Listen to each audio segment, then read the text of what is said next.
dirt in or out, and even do erosion control. Philip Love and his team can do it all for you. The website is the same, insulatewitheagle.com, as is the phone number, 256-755-1556. Give them a call and see what Eagle can do for you. Eagle saves you time. Eagle saves you money. If hunting and outdoor recreation are your passions, it all starts with the right property. That's where I come in. I am Bo Butler with Southland Realty and Auction, a hunting and recreational land specialist and a Jackson County native who sees land through a hunter's eyes. Just as you trust your guide on a big game hunt, you can trust me to find the perfect property for you. Thinking of selling? Let me help you make your land attract buyers. Remember, Bo knows land. Call me at 256-609-0512. You've got to experience Toyotathon at Bill Penny Toyota. They've got the selection with over 700 new Toyotas to choose from. And they've got the extras with Bill Penny perks and a 10-year unlimited warranty. So get on over to Bill Penny Toyota today and experience Toyotathon. Bill Penny Toyota in Huntsville and online at BillPennyToyota.com. Bill Penny's Toyota 10-year unlimited warranty is valid through the 10th year of ownership. Valid on new vehicles only. See dealer for details. Uh-oh, Brad's buzzed. Oh, yeah? Yeah, he's starting with the woots. And now a speech. I just want to say that friendship is about heart and brain. Who's with me? Good thing is, he knows when he's buzzed. And my brain is saying, when it's time to go home, somebody call me a ride. Love that guy. Me too. Know your buzzed warning signs? Call for a ride when it's time to go home. Buzz driving is drunk driving. A message from NHTSA and the Ad Council. I don't think that many kids in my son's school even do it. He makes fun of his friend who vapes. He would never try it. She's in the song. She's on the honor roll. She's just not the type. No way. No way. No way. No way. My kid would never vape. Get your head out of the cloud. Today, nearly 8,000 kids will start vaping. Maybe even yours. Learn about the dangers at talkaboutvaping.org. 97.7 The Zone. Now on Saturday, you are willing to give a little extra. Then you, because of your preparation, things I'm trying to get across to you. If we do that as a team, 11 at the time, 4 years from now, we'll be walking out of here national champion. And I'll tell you this, I expect nothing less. 97.7 The Zone.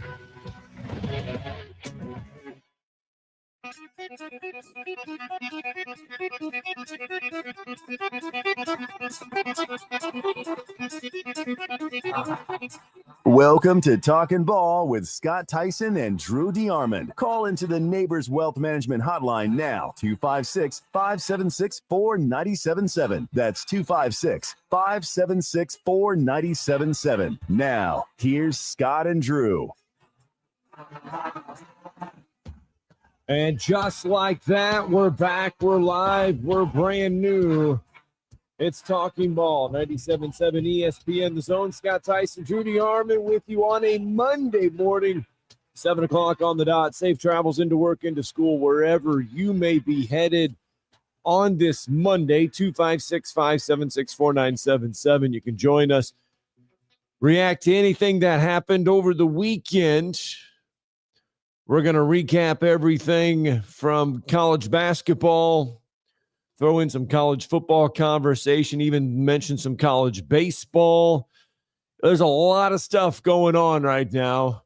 No shortage of things to talk about, but we get you started with SEC basketball from over the weekend.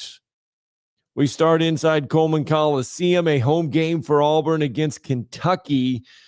And this time, Alabama able to erase a 12-point first-half deficit. They get by Kentucky 96-83.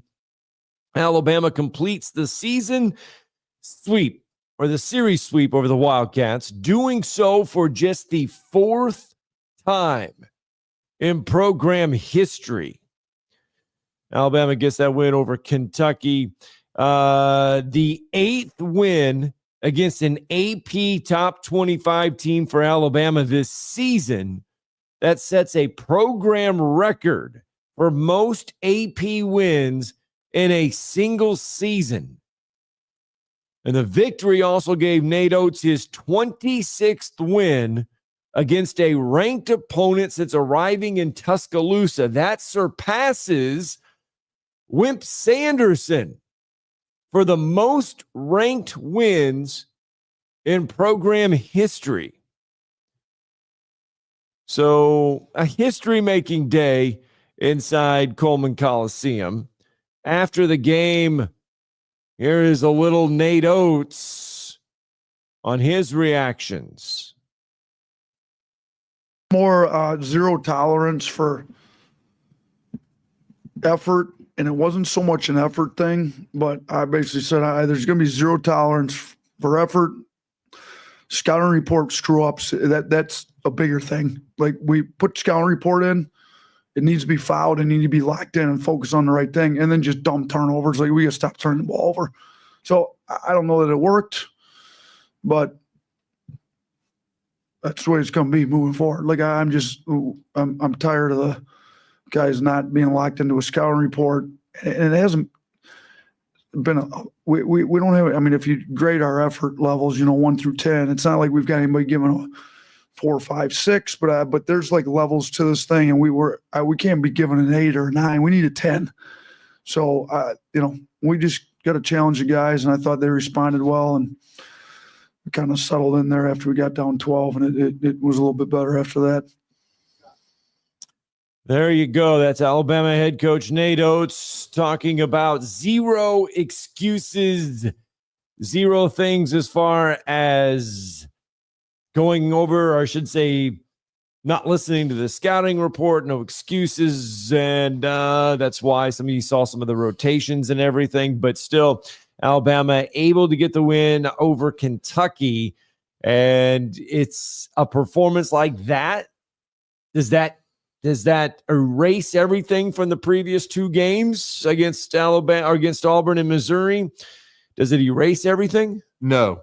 They've still got issues to work on. They got off to a horrendous start defensively. They couldn't guard a lamppost the first 4 minutes. They gave up 20 points to Kentucky. They were down 20-9 at one time, and it was like a Chinese fire drill with the substitutions. If you ever watched Mountain Brook or Huntsville High play, that's what it was basically like. They were subbing almost every other trip up the floor because guys were missing assignments and not playing defense the way you're supposed to. Grant Nelson, again, wasn't very good. Mohamed Diabate missed a lot of assignments and mentally. I think that's basically what Coach was referring to there. Mo, right. He's really a good defender and physical, but at times he doesn't pay attention to detail and he relies on instinct and he freelances, and it can get them in trouble. Sometimes it works. It's worked against Mississippi State on the road when he's forced turnovers and things of that nature. But again, it's just one of those things. They have to pay attention to detail with only a couple weeks left in the regular season. They've got to get better because they can score. I mean, they should have put 100 on Kentucky again. I mean, they missed some layups, and they were pretty good from the free throw line, though. They converted there, but it took Philon a little while to get into the flow. But as Nate Oates said after the game, though, it's important for Philon to be in the starting lineup and to play Aiden Holloway quite a bit and rotate those 2 guys because they need to do most of the primary ball handling and allow Sears to play off the ball. Now, Sears can still create for others, but Sears just seems to play better basketball when he's an undersized 2. And, his last 2 games are, the efficiency and the points speak for themselves. He had 35 in the loss to Missouri. No, and Nate Oates said it's probably some of his best 2 games he's had since he's arrived at Alabama. And then he had 30. On Saturday. Now, right down the stretch, he it was a yes, no. I mean, they're up 9 with almost 2 minutes left on the clock, and he decides to throw a half-court alley-oop to Cliff Amore for some odd reason, and it wasn't really open. It was a turnover, but he certainly didn't pout because he stole the ball right back, and then it's another no, yes. He pulls up for 3 in transition, up 9 with about a shade under 2 minutes to go, and you're wondering why are you taking that shot, but it goes in. So it's it's basically what cemented the 30-point outing. And then Chris Youngblood, I thought Youngblood was the unsung hero and the real MVP because he made the dagger 3 the next trip down the floor after they got a stop from Kentucky that put them up 15, and basically it was 94-79, and you knew at that point Kentucky wasn't going to have a chance to come back. Because the thing Alabama kept doing, and this was the worrisome part, is Kentucky was shorthanded. We know they didn't have Lamont Butler. And Chris has been out for at least half the season, so you don't have those two. You don't have Jackson Robinson.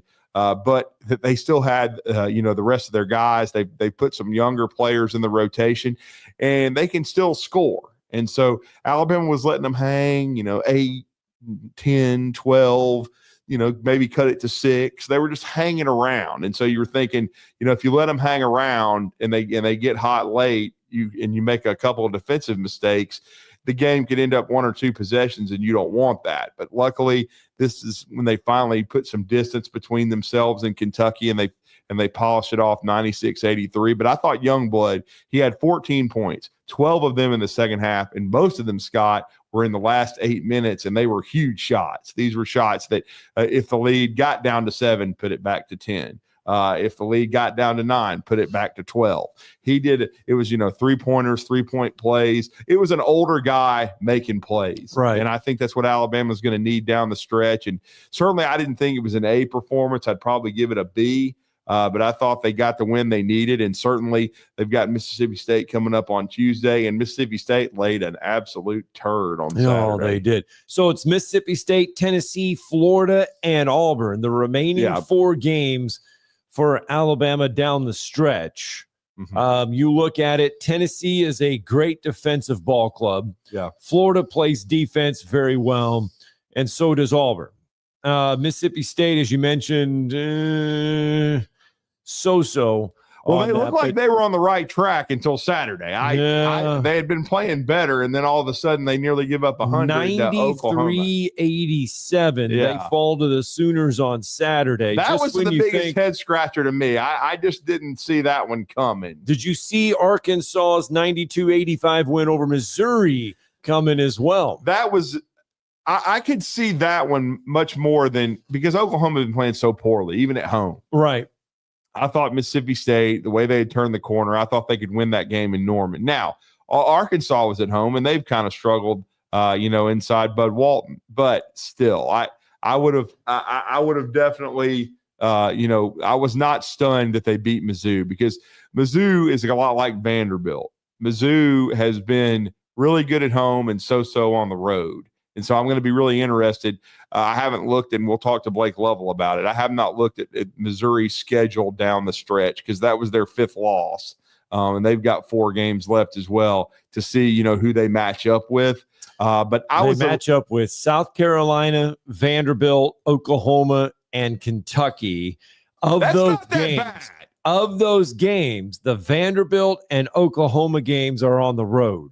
Well, South Carolina and Kentucky are at home. I could see 3-1 out of that, just simply because I know Vanderbilt's going to be tough, and Ole Miss couldn't hold off Vandy in Nashville. Vandy's really good at home. So I could see Missouri dropping that game, and yet I could see them beating Kentucky at Mizzou and not dropping another home game, and then end up, with a solid 12-6, worksheet, and probably be a top 5 or 6 seed in the NCAA tournament when it comes to after the SEC tournament.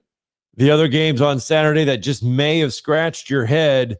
How about Vanderbilt protecting the home court against Chris Beard and 24th ranked Ole Miss? That's 77-72. And that win there was big for Ole Miss, because it put them above the 8th spot in the conference standings. As of right now, Mississippi State, because of Kentucky's win over Mississippi State, would put the Bulldogs in playing in day 1. Right. Mississippi State, Vanderbilt, Arkansas, Texas, Oklahoma, Georgia, LSU, and South Carolina. South Carolina, by the way, is no longer they got off the sky. Longer winless in conference play, as they get an 84-69 home win against Texas. What a turd. That's the biggest one of those. Now, I've been talking for a week about how I thought Texas was going to get into the NCAA tournament. I take it all back. I think they just flushed it down the toilet. I couldn't believe when I was on my way home from covering the Alabama game and I was checking the scores of the SEC, and I was like, oh my Lord, they got blown out by South Kakalaki. So I was like, because I had anticipated them. They were up 40-22 at the half. I know this was just a beat down. Every time I checked the score, they were down double digits. And I'm thinking that they could get a close road win because South Carolina's found a way to lose all year long. But hey, good for the Gamecocks. They're not going to go over like Missouri did. So, but man, that to me, when what you just talked about. When Missouri found a way to beat, when lost at Arkansas, when the Hogs found a way to win that game. Right. And then Texas laid a turd. If you look at Arkansas' schedule, I think Arkansas could replace Texas and now get in. So Arkansas's remaining 4 games, it's a big one on Tuesday. Texas, right? Texas. Yeah. At home. They got to get that one. Then they travel to South Carolina and Vanderbilt. That's another one that they need to get at South Carolina. Now, Vanderbilt will be iffy. And then Mississippi State to close out the season at home. That's it for Arkansas. If they go 3-1 there, say they only drop the one in Nashville. Right. I think Arkansas will be in, and I think Texas will be out. Well, 3-1, if Arkansas would manage to go 3-1, they would be sitting at an 8-10 conference record.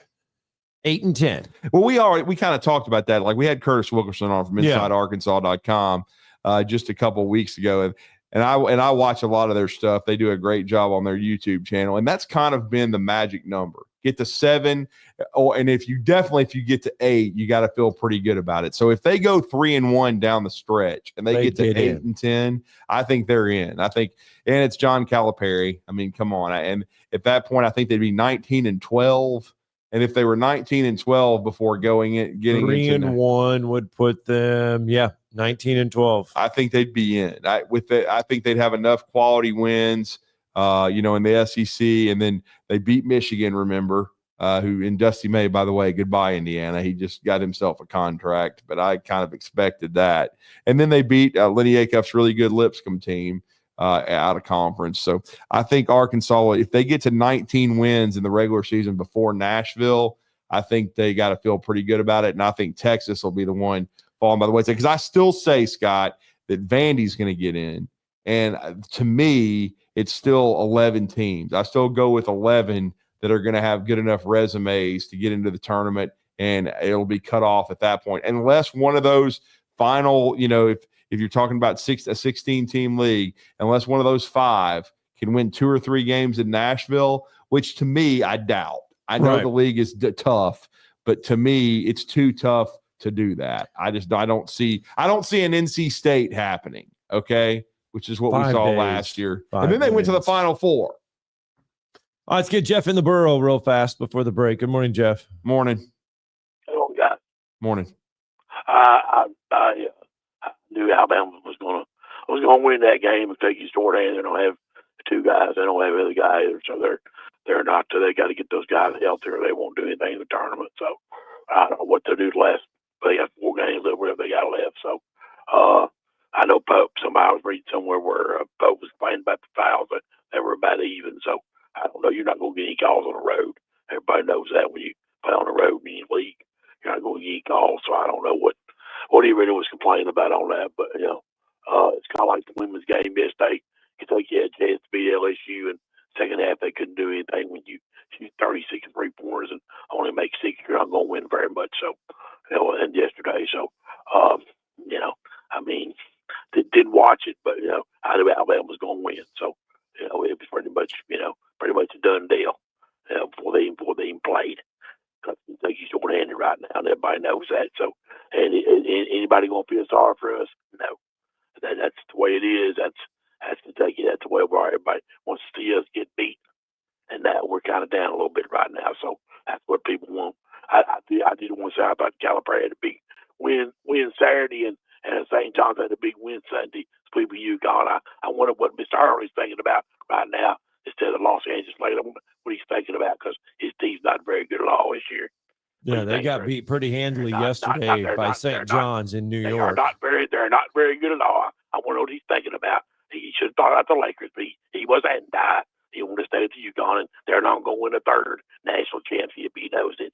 That they can't beat St. John's. I mean, Dino is doing a great job. St. John's is pretty good though right now. Yeah, they're pretty. UConn's not very good. UConn's terrible. No, they're struggling. When they lose to Seton Hall, a team that's won 6 games, you know it's terrible. When you lose to Seton Hall in overtime, okay, it's time to 86 the door. He should have took the Lakers. Well, I'm not gonna say they're terrible. They're rebuilding. I mean, there are a lot of different teams. They're not terrible. UConn could still beat a lot of teams in the country right now. I mean, they're not bad.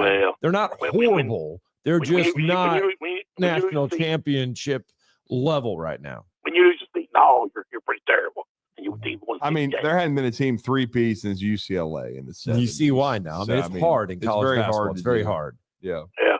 I mean, we see why he stayed at UConn. He should have took the million and went to the Lakers. But, you know, I wouldn't go there. I wouldn't go either. He was smart to stay there in UConn. Yeah, very smart. It is. But, all right, Jeff. See you. Have a good Thanks. All right, let's get a break in. When we come back, we'll check in with Bruce Pearl. Auburn with a big win at home on Saturday against Georgia. We'll hear from the Auburn head coach. Plus, we'll figure out the rest of the league. And, well, you never know. May slip in some college football conversation.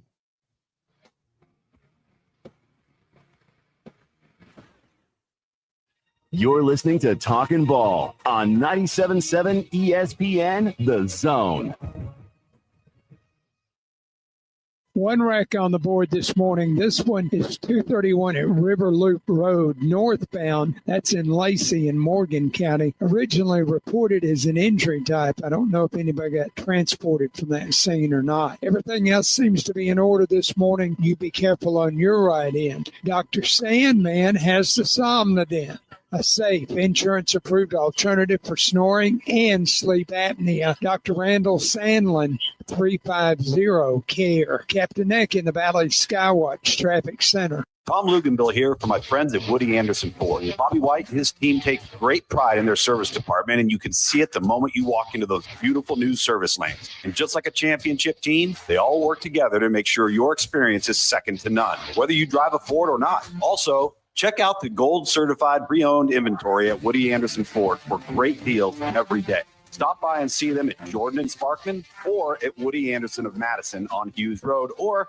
visit WoodyAndersonFord.com. Isn't the story of the prodigal son an amazing story? Basically, a rowdy boy who literally wished his father dead, ran away, and consumed his wealth with hard and fast living. Yet the father looked for his return every day, and when the boy got tired of eating pig slop, he decided to return. What did the father do? As soon as he saw that boy, he ran to him, threw his arms around him, and killed the fatted calf for a great celebration. Hey, I'm John Dees, pastor of the Cross Point Church. If you're looking for a church home, come see us, smack dab across the street from the YMCA in Madison. When you call most roofing companies, all you'll hear is, you need a new roof. Not when you call Fleming. At Fleming Roofing and Restoration, we're focused on your needs, whether it's an easy repair or a full roof replacement. Folks around here have trusted Fleming since 1965 for all their residential and commercial roofing needs. And as the area's storm damage experts, Fleming knows all the ins and outs of the insurance claims process. Log on FlemingHSV.com to schedule your free estimate today. Fleming Roofing and Restoration. We show up. Sometimes the coolest little gems are found a little off the beaten path, and that's exactly where you will find Hickory Store Barbecue. They are on Blake Bottom Road, just east of Jeff Road, and it's definitely worth the trip. The smokers are going on site daily, and they have the best smoked wings around. You'll love the fireplace and the covered patio, and best of all, Hickory Store Barbecue is locally owned and operated by the McAlpins. They even have rotating craft beer taps and live music weekly. Hickory Store Barbecue. Go see what you're missing. Blake Bottom Road in Monrovia. You'll thank me later. Listen to UAH Charger basketball all season long. So when we came out of the timeout, Coach Hedge had initially called a man play, and they ended up faking a zone. So the whole bench was yelling zone, zone, zone. So we tried to switch the play last second. We ended up getting confused. So Tommy swung it to me, and I initially was like, all right, I'm going to try and get to the rim right here. We're only down 2. We don't need a 3. And he flipped his hips real hard, and I tossed it back, and as soon as I let it go, I knew it was in. Campbell to plug it in. 81-79 Union. Inbounds it goes. Dribbling it out from Tommy Murs. Swings it over to Campbell. Campbell on the wing for the lead. Campbell! It's a three into the front court for the win. No good. No good. No good. Blake Campbell with some onions from Jackson, Tennessee. 97.7 ESPN The Zone.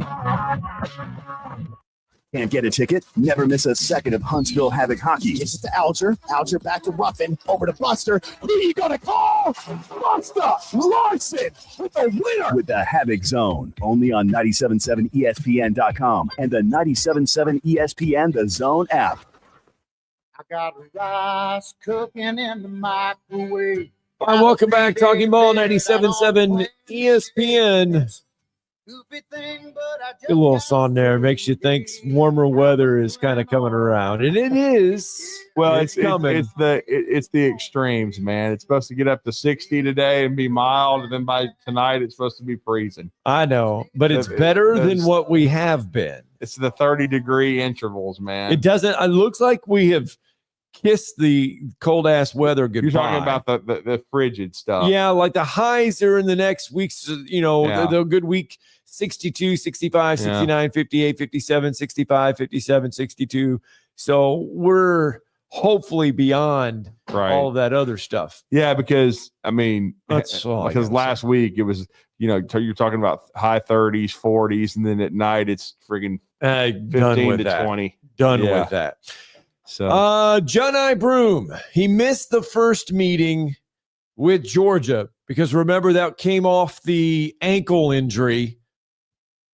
And he missed the first meeting with Georgia. He didn't miss the second. Did not miss the second. No, he not. 82-70, Auburn gets the win.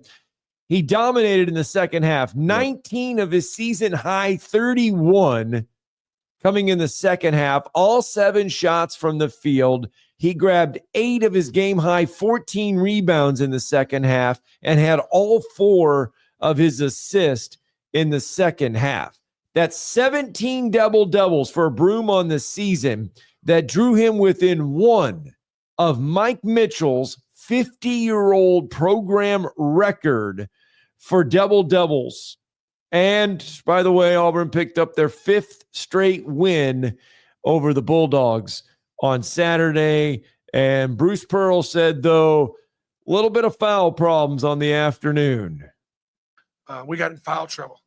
Denver getting 4 fouls and Chaney, living in foul trouble puts a lot of pressure on the rest of our guys and on the bench.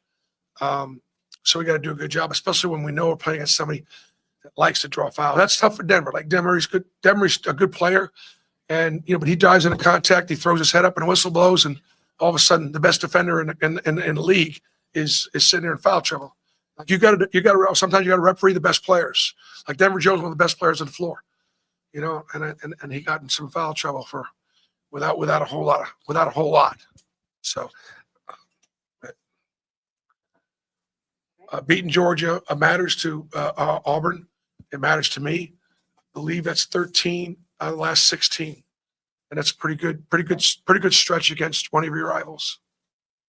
Yeah, I mean, but Joe and I, it probably you would have to say from the standpoint of being able to stay on the floor. 36 minutes of action, 31-14. It was probably his best offensive game of the year, and they needed it because Denver was good. He shot 5 of 9, had 17 points, but had to spend a lot of time on the bench due to foul trouble. Chaney only played 11 minutes, had 4 points, was efficient offensively, but kind of a flashback to some of his UAH days. He couldn't stay on the floor due to foul trouble. And then, Miles Kelly was solid, Chad Baker-Mazar. Now, it was a complete swing. It was probably Pettiford's worst game. I mean, he was 0 for 7. He couldn't throw it in the ocean. And that's unusual because usually you can count on him. He could go for 10, 11, 12, 13, or he might go for 20 plus, depending on if he gets hot. But he definitely wasn't hot on Saturday. And he only scored 2 points. He hit a couple free throws. So again, it was an ugly first half. They were only up 29-24. I mean, because of the foul trouble and they were struggling from the field. But see, that's when a guy like Johni Broome can play his best game. And when you're a national player of the year, an SEC player of the year which he's a lock for SEC Player of the Year. He may very well get National Player of the Year. When you're that good, that's when in those kind of games, when you're playing an opponent that you're better than, yet you're having a game where your teammates are in foul trouble or you're not playing that consistently offensively as a unit, one guy saying, hey, guys, jump on my back today, and I'm going to carry you to the finish line. Because they picked up, you made a point. Joe and I didn't play in the first game when there was a 2-point game over at Georgia. They picked it up for him. This time he returned the favor and was Superman, and they certainly needed it, and they won 82-70. So for the win, Auburn matched the 1998-99 squad for the best 27-game start in school history. They're 25-2. They secured the 7th 25th win season in program history. And this is the 5th time Auburn has won 25 regular season games, including the 4th time in the last 8 seasons. And Auburn improved to 13-1 in league play, which also matches the 98-99 team for the best 14-game SEC start in program history. So just some numbers there. And you mentioned Jonai Broome. There is a debate going on because obviously the SEC can't have everything. Right. You know, everybody's proclaiming the SEC to be the best basketball league in the country by far. Well, then the debate comes, is it Jonai Broome or Cooper Flagg for best player in America, the Naismith Award? Who's going to win it, Broome or Flagg? If you look at it, Broome is averaging 18.6 points a game, 11 rebounds a contest. He's averaging a double-double. Right. 3.4 assists, and he's shooting 50% from the floor. Those are the big four numbers. Cooper Flagg, 19.5 points a game, averaging 7.7 rebounds a contest, 4 assists, and shooting 48% from the floor. Now, there's other numbers in there. Cooper Flagg is averaging 1.5 blocks a game. Jonai Broome is averaging 2.5. Cooper Flagg, those averaging more steals per game. So it's going to be a debate. As the games wind down, it's going to be a debate between Flagg and Broome for Player of the Year. Well, here's the thing. Who won head-to-head? Cooper Flagg. That's might be what decides it. I understand the ACC stinks, and it's probably a 4 or 5 bid league. Right. I was thinking that Wake Forest might not get, and they might not. North Carolina has actually shown some signs of life. I don't think they're going to get in probably, but I think they've won about 18 games now. So I don't think Hubert's getting fired. Everybody's, trying to get Hubert fired and get Nate Oates over there because they don't want Alabama to be good. So, but I mean, I just think overall, I would probably lean to Cooper Flagg just simply because they won the head-to-head matchup. A lot of times it doesn't happen, okay? Especially if you're in a different conference. Like you don't play each other, but I could see them splitting them 50-50 because there's a few national player of the year. They're both first-team All-Americans. But I also think I would let it play out too. If Auburn, I do think there's a 90+% chance that they're going to win the regular season SEC title. I mean, come on. I mean, I'll be shocked at this point because they have one loss. They have one loss, and they have a 2-game edge right now over Florida. Now, or a 1.5 edge over Florida, and then a 1.5 edge over Alabama right now. And I know they still got to go to Rupp, and that's not going to be easy no matter who Kentucky's got because Kentucky's really good at home. And then they got to go to Reed Arena. They got to play Texas A&M. Right. But I think they match up pretty good with A&M. They can match their physicality. So I think maybe at worst right now we may see Auburn go 16-2, maybe 17-1. You know what I'm saying? So, and then if they win the SEC tournament for the second straight year because they won it a year ago, if they win both in this kind of league with this kind of conference, I could see Jonai being the national player of the year because of what they accomplished in the regular season, because they'll be the number 1 overall seed. The funny thing, though, is at this point Duke's going to win the ACC, and then that is true. And I would be surprised if they don't win the ACC tournament. Now Duke is 24-3 right now. Yeah, on the season, and they lost to Kentucky, Kansas, and Clemson, I believe, and all those teams are going to be in the NCAA tournament. Yes, but if Duke could also double up, win the ACC regular season and tournament, then I think Flag would make a strong case because, again, they beat Auburn head-to-head. But Miami, it's apples and oranges. Miami, Florida State, Wake Forest, and North Carolina. Those are the 4 remaining games. Say that again. Miami, beat down. Florida State, beat down. Wake Forest, win. North Carolina, beat down. At Carolina, but still. Yeah. Those are the remaining 4 if for they play Duke. them in Siberia. They're or Cooper Flags, if they play them in Bangor, Maine, I don't care.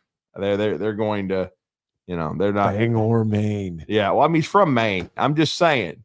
So I don't think Carolina's got much of a chance against Duke. I would expect Duke to run that table. So you said they're 24-3. 24-3, and those are the 4 remaining. That would make them 28-3. Yeah. Going into the ACC tournament. So it's going to be apples to oranges. I mean, both of them have very, very strong cases. Both of them, to me, are first-team All-Americans. So, I mean, you can make a very strong case for both of them. It'll probably depend on how each team finishes up. I mean, Duke does have the easier schedule. There's no question about that because the ACC, I mean, to me, it's just weak sauce. I mean, you got, I think, Duke, Clemson, Louisville. I know they're going to get in. At least I would feel that way. I think probably I looked at Wake Forest's record the other day because Wake played them really tough in Winston-Salem. I think they lost by 5, and they've got more wins than I thought, even though I think they had a bad loss Saturday. So, but again, I just think overall when you look at it, and then again, but see what could cancel out the head-to-head is Auburn was in a tougher league. So, I mean, it's going to be an interesting debate and conversation. I think, but I will say this: there shouldn't be anybody else in the conversation. Right, it's one of the 2 dudes, man. All right, 256-576-4977.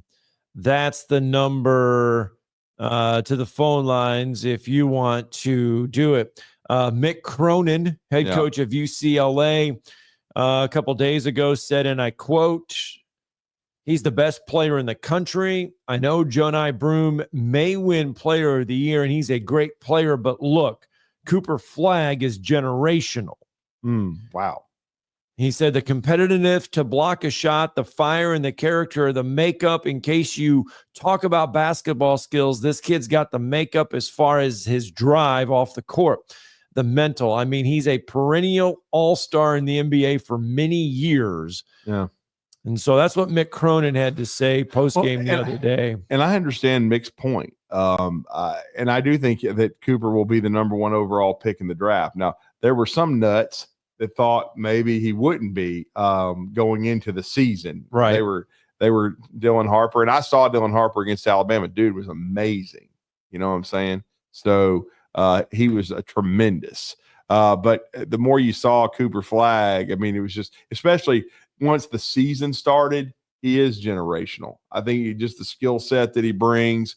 You saw what they did this weekend at the Garden. That was supposed to be, I think they scheduled that game simply because in the middle of the ACC season, Coach Shire's not going to admit it, but I think they knew the ACC was going to be down. So they're like, this is, and Illinois at one time was a top 10 team. They're not now. So they're thinking, okay, we'll put a bracket buster game together and play it on a neutral floor and try to build our resume and play Illinois. And they beat Illinois so badly that people think Illinois is maybe finished. I mean, what was it, 110-68? I mean, oh my God. I mean, Illinois will probably still make the NCAA tournament, but basically some people think they're fractured and they're done. So, I mean, to dominate like that in Madison Square Garden. Yeah. But the funny thing is I think when you look at Auburn and Duke, I think they're separating themselves as 2 of the number 1s. And then it's a bunch of SEC teams. Like it's Alabama, it's Florida, it's Tennessee. and they're all kind of fighting for ones, in my opinion. We'll see. Yeah. I think there's a legit chance that the SEC could get 3 number 1 seeds. Now we'll see if that happens, but and the conference tournaments may have something to do with that. But I think right now Alabama to have a case, they've definitely got to win Tuesday. Right. I mean, you've got to protect your home floor, and I've said it before. That game with Tennessee is going to be very difficult. But that would be another one. And then the game with Florida in the last week before they go to Neville Arena, that may be for a number 1 seed because Florida has been red hot. You get them in your arena, so that could be for a number 1 on that Wednesday as well. All right, do we got to get a break in? Are we behind? All right, let's get one in. 7:30. I just kind of lost track there. Well, I think we're all right. I know we're all right, but I just couldn't remember where we are at, and so I totally forgot. Let's get one in. When we come back, we'll get out to the phone lines. It's Talking Ball, 97.7 ESPN The Zone.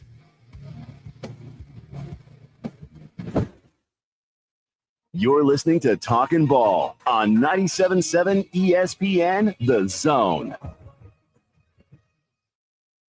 From the Fox 54 Weather Center, I'm meteorologist Emily Owen. A few clouds move into the Tennessee Valley for this Monday night, leaving us sitting under a partly cloudy sky. Low temperatures going to be falling into the upper 30s for the overnight. Looking ahead into our Tuesday, plenty of sunshine. High temperatures going to be warming into the mid-60s for the afternoon. It looks like rain returns back to the forecast early Thursday morning. I'm Fox 54 meteorologist Emily Owen on your home for ESPN Radio 97.7 ESPN The Zone.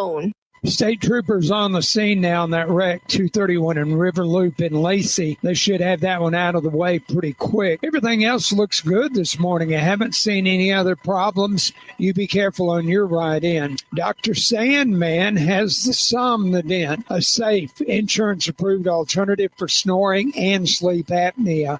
Dr. Randall Sandlin, 350-CARE. Captain Nick in the Valley Skywatch Traffic Center. We aren't a winning school. We are a championship school, and we make legends. Join the Crimson Tide as they look to continue to rise to the top of the NCAA basketball mountain on your home for Alabama basketball. Listen to Alabama basketball all season long on 97.7 ESPN The Zone. Conference USA is bringing its premier basketball event back to the Rocket City. Don't miss the 2025 Conference USA Basketball Championships March 11th through the 15th at the VBC Probst Arena, featuring 20 men's and women's basketball teams playing 18 games with CUSA titles and NCAA automatic bids on the line. Find out who's going to be putting on their dancing shoes. Tickets as low as $40. Visit Ticketmaster.com today to experience Conference USA hoops in the Rocket City, March 11th through 15th. When you call most roofing companies, all you'll hear is, you need a new roof. Not when you call Fleming. At Fleming Roofing and Restoration, we're focused on your needs, whether it's an easy repair or a full roof replacement. Folks around here have trusted Fleming since 1965 for all their residential and commercial roofing needs. And as the area's storm damage experts, Fleming knows all the ins and outs of the insurance claims process. Log on FlemingHSV.com to schedule your free estimate today. Fleming Roofing and Restoration. We show up. Football season and Bad Daddy's Burger Bar. The perfect combination of good times and great food. This season, score big with one of our chef-inspired expressions of pure burger amazingness. Our delicious burgers are made with premium Angus beef, and you can pair it with one of our signature cocktails or a cold craft beer from our huge selection.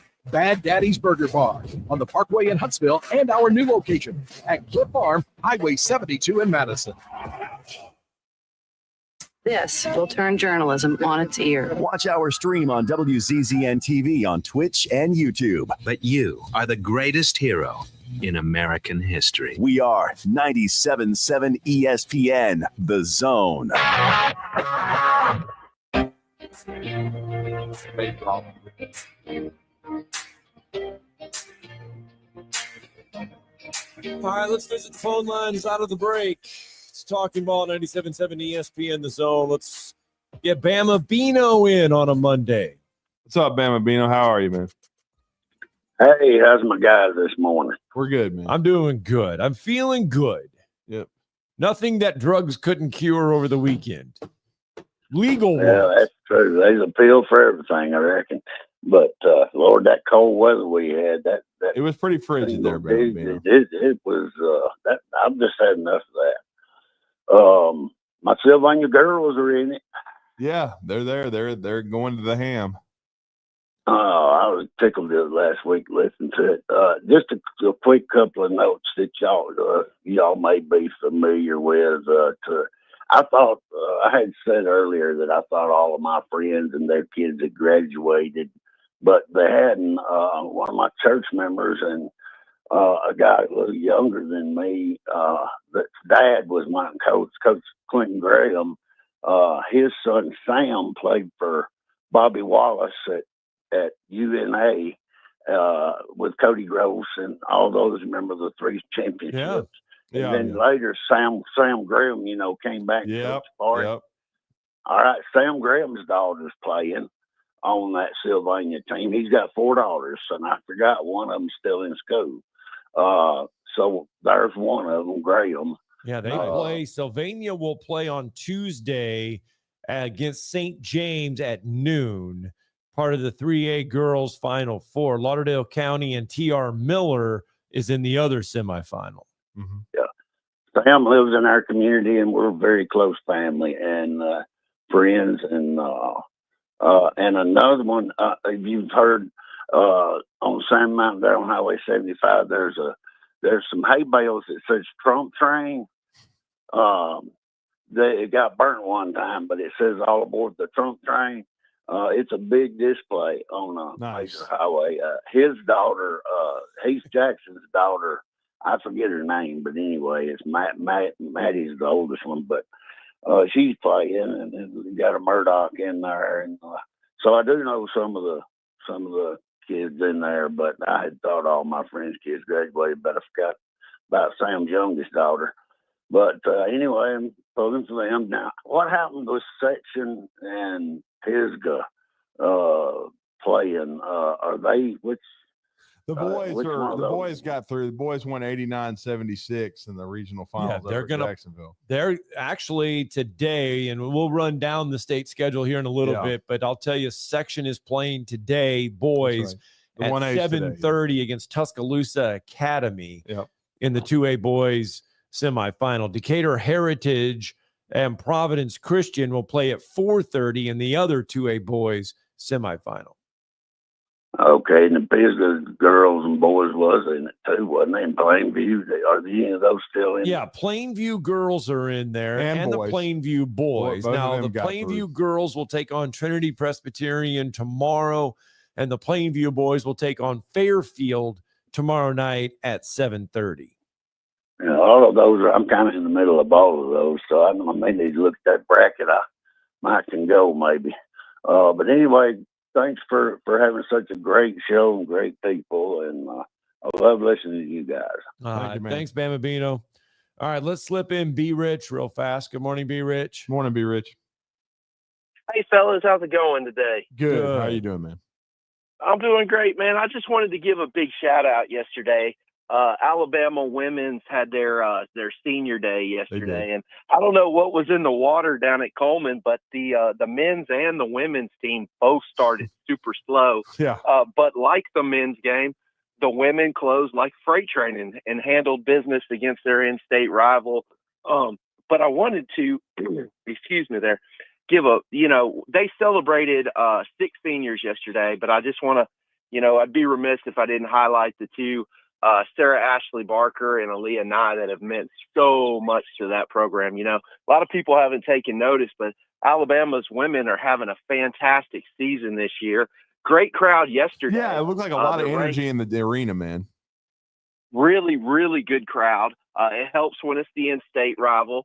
But they're ranked 18th. They're racking up wins.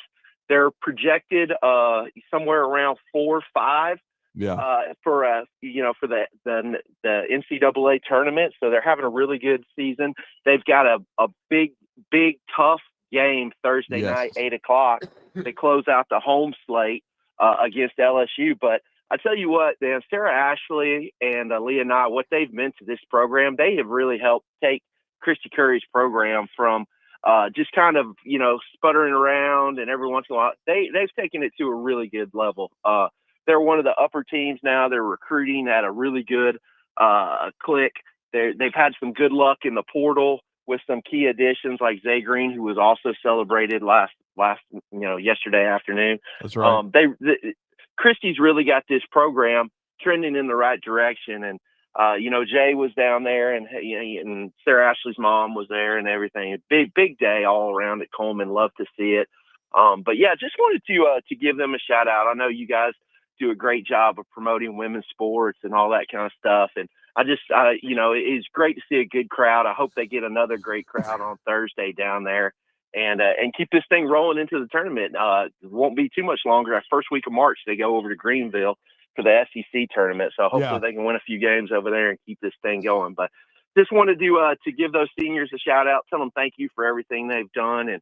And we really appreciate it. Well, I'll just say this. My call. Yeah, I'll just say this. I mean, looking at, I saw the way the schedule was ending. To me, if they can beat LSU at home, I think they can get a 4. And a 4 is significant in the women's tournament because it would be the first time, I want to say since 99, maybe that they hosted the first 2 rounds. So you get to host it on campus if you're a 4. So if they could beat LSU, that would be extremely significant to me because it would get them to 10 wins in the league, and they would also be 23-6 overall. And as B. Rich already pointed out, they're already within that top 20 in the country, but they're on that 4 or 5 line. So if they could beat LSU at home, I think that would be a very significant win. All right, let's 7:48. Let's get a break in. When we come back, let's wrap up hour 1. Talking Ball, 97.7 ESPN The Zone.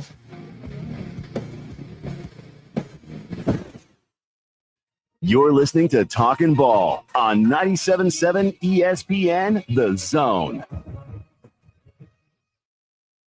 State troopers on the scene now in that wreck, 231 in River Loop in Lacey. They should have that one out of the way pretty quick. Everything else looks good this morning. I haven't seen any other problems. You be careful on your ride in. Dr. Sandman has the Somnodent, a safe, insurance-approved alternative for snoring and sleep apnea.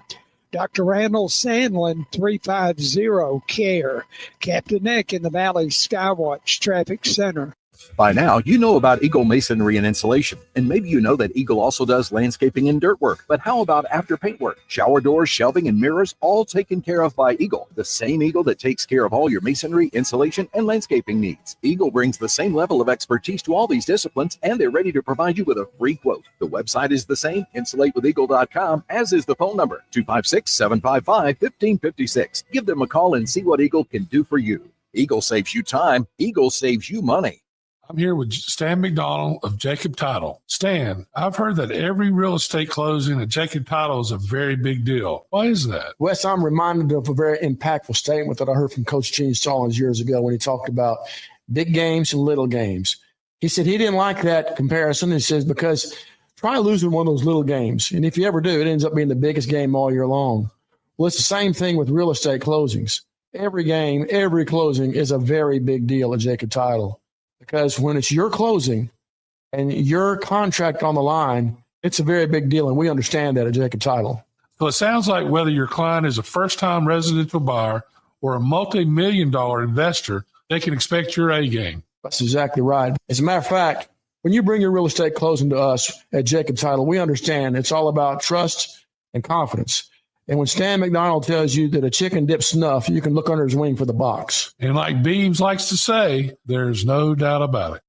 Auburn basketball coach Bruce Pearl has a challenge for you. Be an MVP to a child in need by opening your heart, opening your home, and becoming a foster or adoptive parent in Alabama. I know so many folks that are. They tell me it's one of the greatest things they've ever done. To learn more about becoming a foster or adoptive parent, visit dhr.alabama.gov. That's dhr.alabama.gov. Sponsored by the Alabama Department of Human Resources, the Alabama Broadcasters Association, and this station. There are many adults in Alabama who cannot take care of themselves. Some of them need foster homes. The Alabama Department of Human Resources has a critical need for caring men and women to provide safe and supportive homes for vulnerable adults. Make a difference in someone's life. Be an adult foster care provider because love never ages. For more information, visit dhr.alabama.gov/AFC. Sponsored by the Alabama Department of Human Resources, the Alabama Broadcasters Association, and this station. This segment of Talkin' Ball is brought to you by University Kia, the #1 volume Kia dealer in the state of Alabama. Located online at universitykia.com.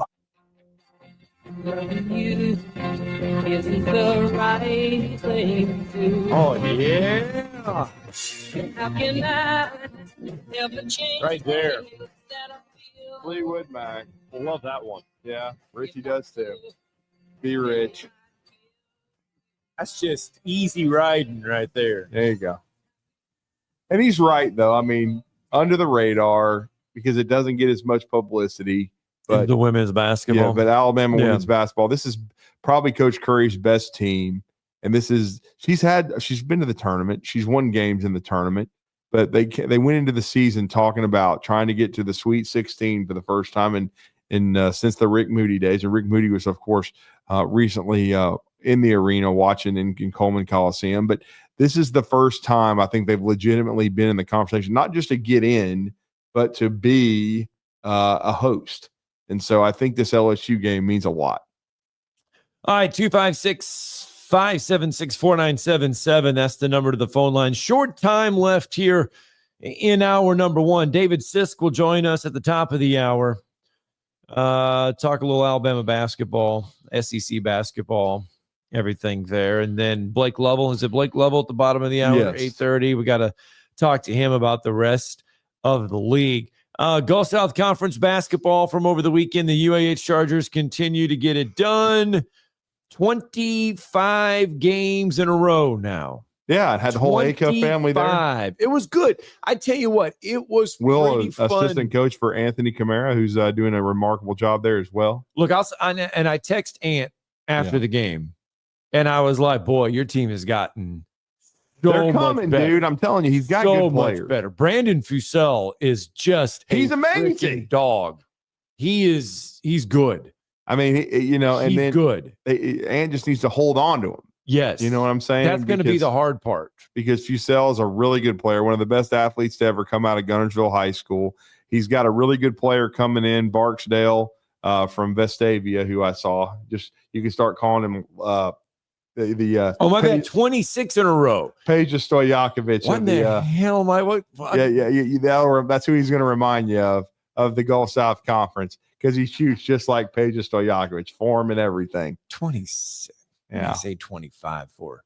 Hell, it's been so many, it's hard. You can lose count. Oh, I should know that. I know that. But anyway. Hell, I got a Huntsville Highs record wrong the other day. I felt really bad. I only do the damn book for every game. 26 in a row, they get it done, but it was great to see Lenny Acuff and his wife Kelly there. Yeah, awesome. Watching Will and I tell you, speaking of that, on Wednesday we will be at Lipscomb. Yes, we will. I've never been there. You've never been inside Allen Arena. I've never been inside Allen Arena. You haven't been. This is amazing. This is amazing. I've been twice. Now, not for a dang Lipscomb game, but I've been for team camp the last two summers. And I'm sure with J.D. Gossett coming to Lipscomb this coming summer and joining the program, we'll probably be going back there. I don't want to speak for Coach Weir's completely, but I will be surprised if we're not back at Lipscomb team camp. So they get it done. Obviously, UAH will be the number one seed. Still don't know who they're going to play in the conference tournament yet. We still have another game left at West Alabama on Thursday. Before that, again, we will be broadcasting the Lipscomb Central Arkansas game on Wednesday for you. And for those that have followed UAH basketball, John Schulman, the former head coach at UAH, is now at Central Arkansas. Of course, Hall of Fame head coach Lenny Acuff at Lipscomb. So we will have that game for you at 97.7 ESPN The Zone. Then on Thursday, we'll travel to West Alabama in the middle of God knows nowhere. That is like driving out to a farm field because you are just in the middle of nowhere. It's like you drive or ride 3.5 hours or whatever, and you go nowhere. I know. I've never been to West Alabama, but I've heard the stories. It's like at least when you drive 4 hours, you go to Atlanta or, you at least go somewhere. It kind of explains why they're really good at equestrian. And they have a rodeo team. But that's what I meant. I'm sorry. I think I screwed that up. That's not the same, is it? No. Oh, I'm sorry. Rodeo. I think I just insulted him. Damn it. Rodeo I meant and to say equestrian rodeo. are two different things. I screwed that up. Equestrian's Auburn. Rodeo is West Alabama. Sorry about that, guys. I messed it up. Oh, my goodness. So anyway, that's what we have Wednesday and Thursday for you for basketball. So it's going to be a late night. Yeah. Wednesday night. Hell, it's going to be later on Tuesday for me. I'm trying to pull the double header on Tuesday. What are you doing Alabama Tuesday? Jack State baseball at 4:00. Alabama Mississippi State basketball at 8:00. And you already know how late I'll get in from an 8:00 dang basketball game. Are you going to feel, man. You do realize you're not going to get to take a nap Wednesday morning, right? I know. Crazy, huh? Might have to sleep in a car. I won't be driving. Oh, you didn't know that? Yeah. We need room, so your car is the biggest. Well, wait a minute. I didn't agree to that. Come on. Nobody asked me that. I'm just kidding. Moulton can drive. I'm just kidding. I'll only get a 45-minute nap, but come on. All right, David Sisk going to join us, kickoff hour number 2. Recap Alabama's win over Kentucky. What does it mean for both programs going forward in the rest of the league? We'll fill you in next.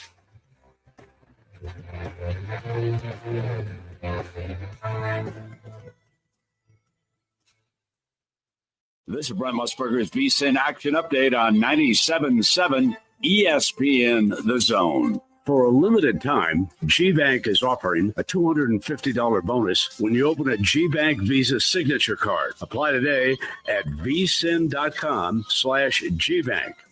Braves visiting Sarasota today to meet the Orioles in Grapefruit League play. The Orioles a -130 favorite at Ed Smith Stadium. The Braves are +110 on the money line.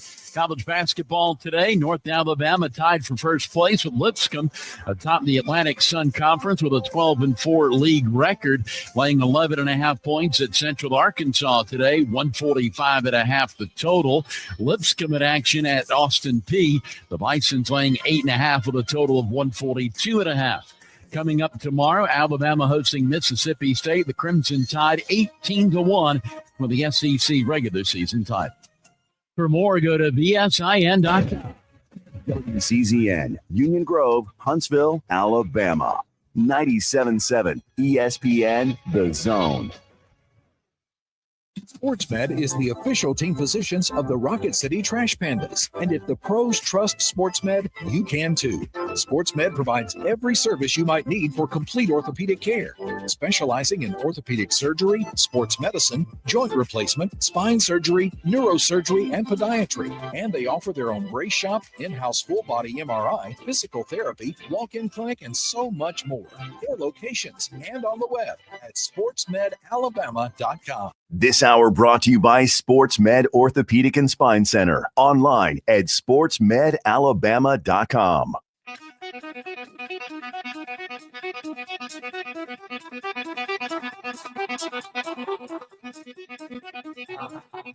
Welcome to Talkin' Ball with Scott Theisen and Drew DeArmond. Call into the Neighbors Wealth Management Hotline now, 256-576-4977. That's 256-576-4977. Now, here's Scott and Drew. It's hour 2 of Talking Ball, 97.7 ESPN The Zone. On a Monday, we've been talking college basketball with you. Sportsman Orthopedic Surgery and Spine Center. You know what? They're awfully dedicated to improving care, providing lives, saving whatever. I got that all messed up, but that's okay. I messed up Improving equestrian care, and rodeo. providing lives. They're into it for everything. 256 You really just rip that off, man. I do. It's all mental. I'm not reading anything. Right. It's just they're improving care, improving lives, and they're doing all kinds of good stuff. But it's Sportsman Orthopedic Surgery and Spine Center, dedicated to providing care that improves lives. 256-881-5151. If you want to experience the Sports Med difference, feel free to do so. Just give them a call today. They're helping us kick off hour number 2. By the way, they're the official medical providers for UAH and the Rocket City Trash Pandas. So Nice. give them a call. Alabama gets a win over Kentucky on Saturday. A much needed win. Not going to say must win. No. But it was a much needed win. Now, I asked you in hour 1 if it cured all the ailments that was going on with Alabama. You said no. I don't think so. Not yet. I mean, they've still got to keep getting better. NATO's talked about it after the game, a zero tolerance policy now for defensive mistakes. And they certainly got off to a slow start. Kentucky came out firing. Mark Pope still got his guys playing extremely hard, but like Jeff from the Borough said, and he's right, they are shorthanded. They don't have Lamont Butler. They don't have Jackson Robinson. They hadn't had Chrissa for a long time, and probably, as Tyler Thompson told us from Kentucky Sports Radio, they won't have him the rest of the season. But They need to get these other two guys back. Our next guest was there on Press Row.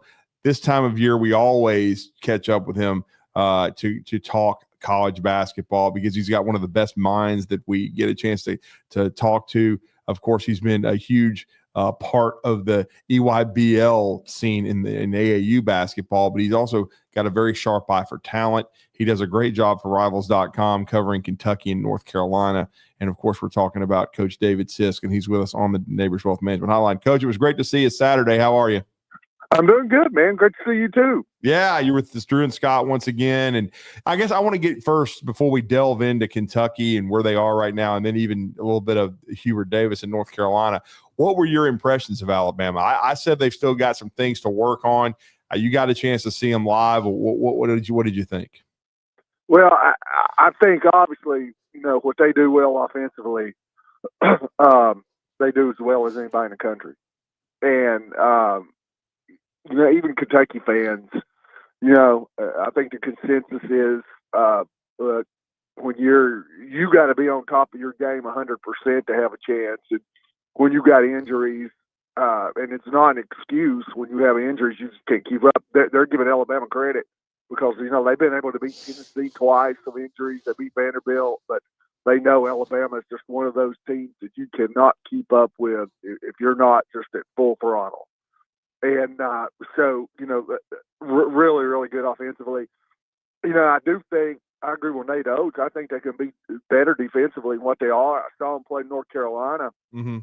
And the thing that impressed me about that, North Carolina had a small lineup. It really showed in that game. I'm looking, I'm going, all right, for 6'3", 6'6", 6'10", 6'11", 7 foot.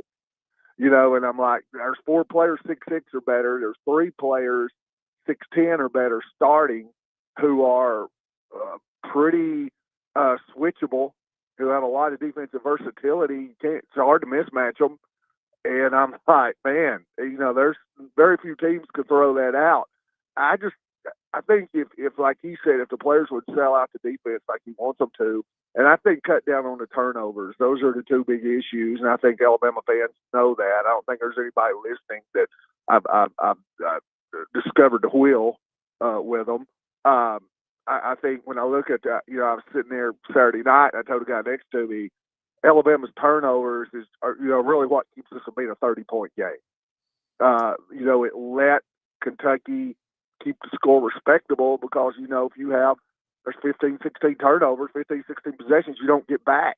Mm-hmm. And, Alabama's averaging over a point per possession. So, they don't turn the ball over or turn it over at a reasonable clip. There's 8 or 10 more points you can add to the score. So, they've obviously not peaked, but they're very talented.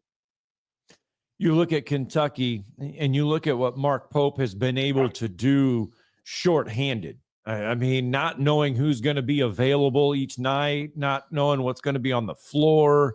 I mean, not having the roster or having the guys on the floor that you envisioned What he's been able to do has been pretty impressive. And it just goes to show you that if he had this full roster, this Kentucky team probably would be a whole lot different.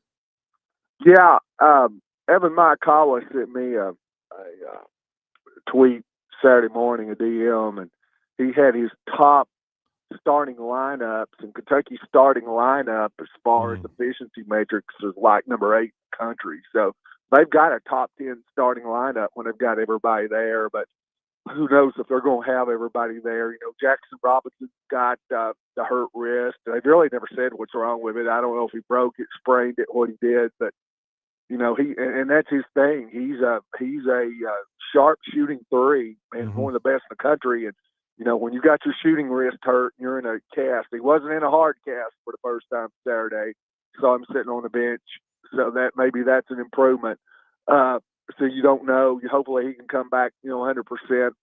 Lamont Butler's shoulder, he's really favoring that thing. And if somebody that's had labrum and issues and rotator cuff issues, you get hit wrong on that thing and it'll pop out of place so quick you don't know what happened.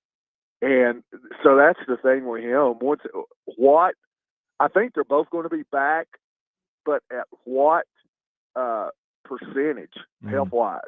I mean, if they're both 55, 60%, it's just not the same. Now, if they're both really healthy, I think Kentucky can win a couple of games in the tournament, but it's going to depend on that. But yeah, if they've got everybody there, they're a load. They can be a load. They can be. Now, anybody can beat them, and they can beat anybody.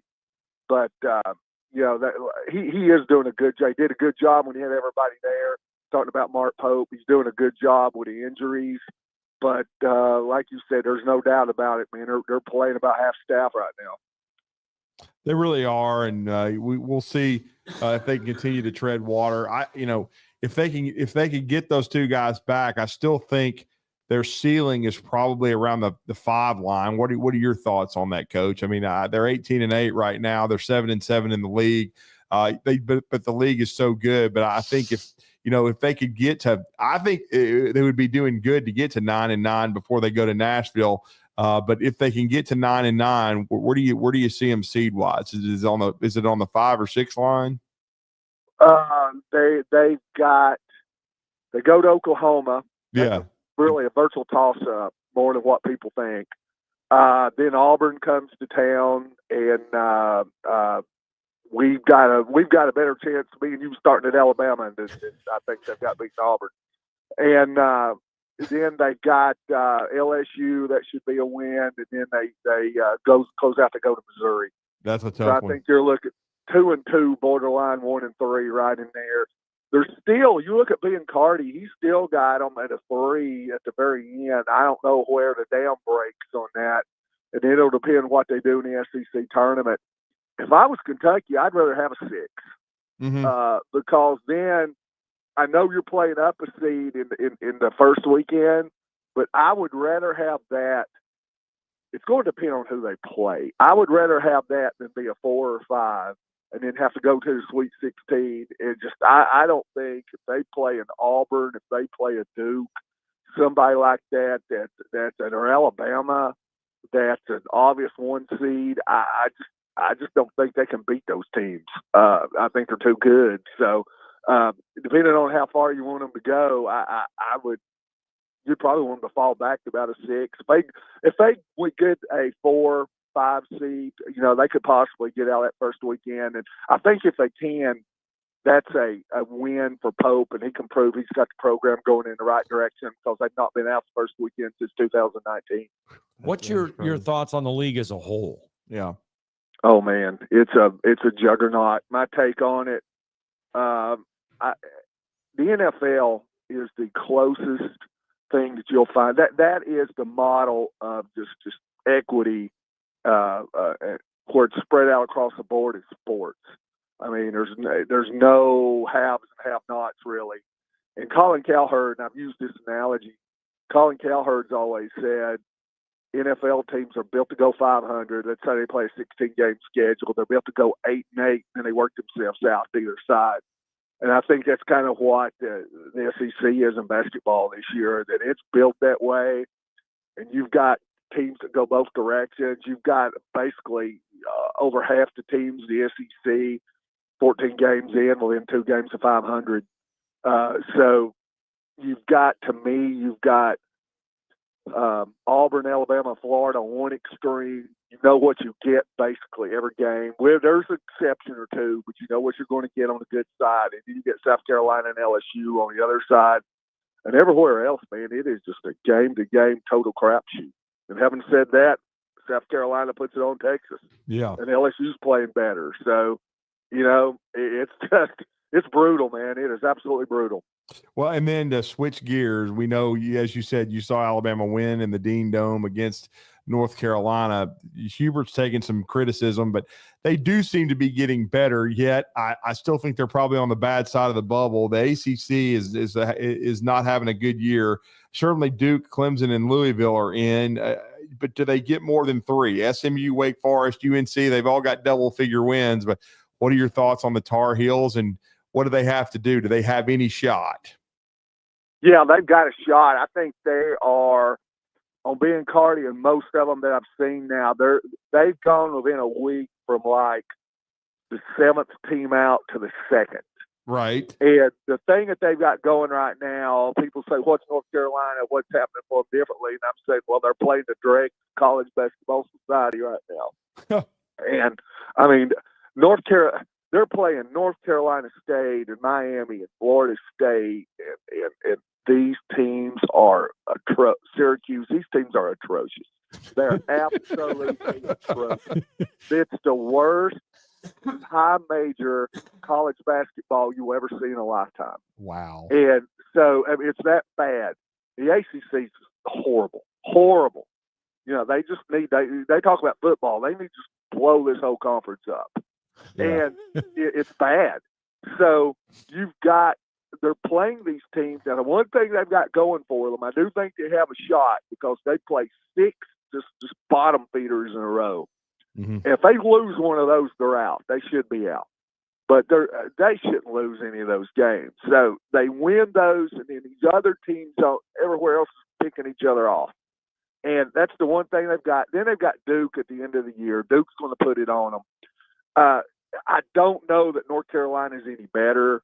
They're playing better, but it looks like they are, but we don't know. These teams are so bad. We'll find out when they play Duke if they got better or not. I think they've got a shot. I think they're right there on that bubble. If they get in by the skin of their teeth. But somehow, I don't think they're going to beat Duke. They need to work their way into that tournament and beat Clemson or Louisville to be assured of it. Because, like I said, they're piling up wins, but these are like tier 3s and tier 4s. Those teams are that bad. So the record's looking better, but there's not a whole lot of substance to it, in my opinion. You bring up Duke and you bring up how bad the league is. We asked the question, and we were talking about it earlier in hour number 1. There's going to be a lot of talk about the ACC because it's going to come down to player of the year. It's going to be Jonai Broome or Cooper Flagg from Duke. How do you see that battle playing out? I would go with Broome. Nice. I just would. And I understand you've got the Duke brand and all that, and that's going to make it a major push. I think they're very, very close, and I probably go legacy here. I look at what Broome's done for several years. To me, that's kind of a tiebreaker. Look, if Cooper Flagg wins it, I would not say for a second that Broome got robbed. Right. Because they're and vice versa, because they're both sensational. I think, and I don't think it's a deal where you can look at 10 years from now in the NBA and say, can you believe Cooper Flagg didn't win it all? And I'm like, that's got nothing to do with college basketball, because Flagg's going to be a sensational NBA player. Broome will be good too, but Flagg's going to be something else, I believe. But that's got nothing to do with this. I mean, if you look at Auburn and the schedule that they're playing, and that's a thing too. If you look at Duke's schedule and look at who he's doing it against, and then you look at Auburn's schedule and look at who Broome's doing it against, I've said from November on, when I watched them beat Houston, it's the best basketball team in the country. I've seen nothing to change my mind. It's only been reinforced game after game after game. So yeah, I would have to go with Broome. Well, great stuff, Coach. We know you got a busy schedule. We definitely going to catch up a couple more times at least when the down the stretch for conference tournament play and then into March Madness. But let everybody know how to follow your work and what you do for Rivals.com. Yeah, I'm at Rivals.com. I'm doing Kentucky, North Carolina sites, but you can find me at Coach David Sisk on Twitter. So yeah, give me a follow there. Thank you, sir. All right, thanks, Or Coach. X. Yes, sir. X. Yeah. Thank you, sir. All right, buddy. See ya.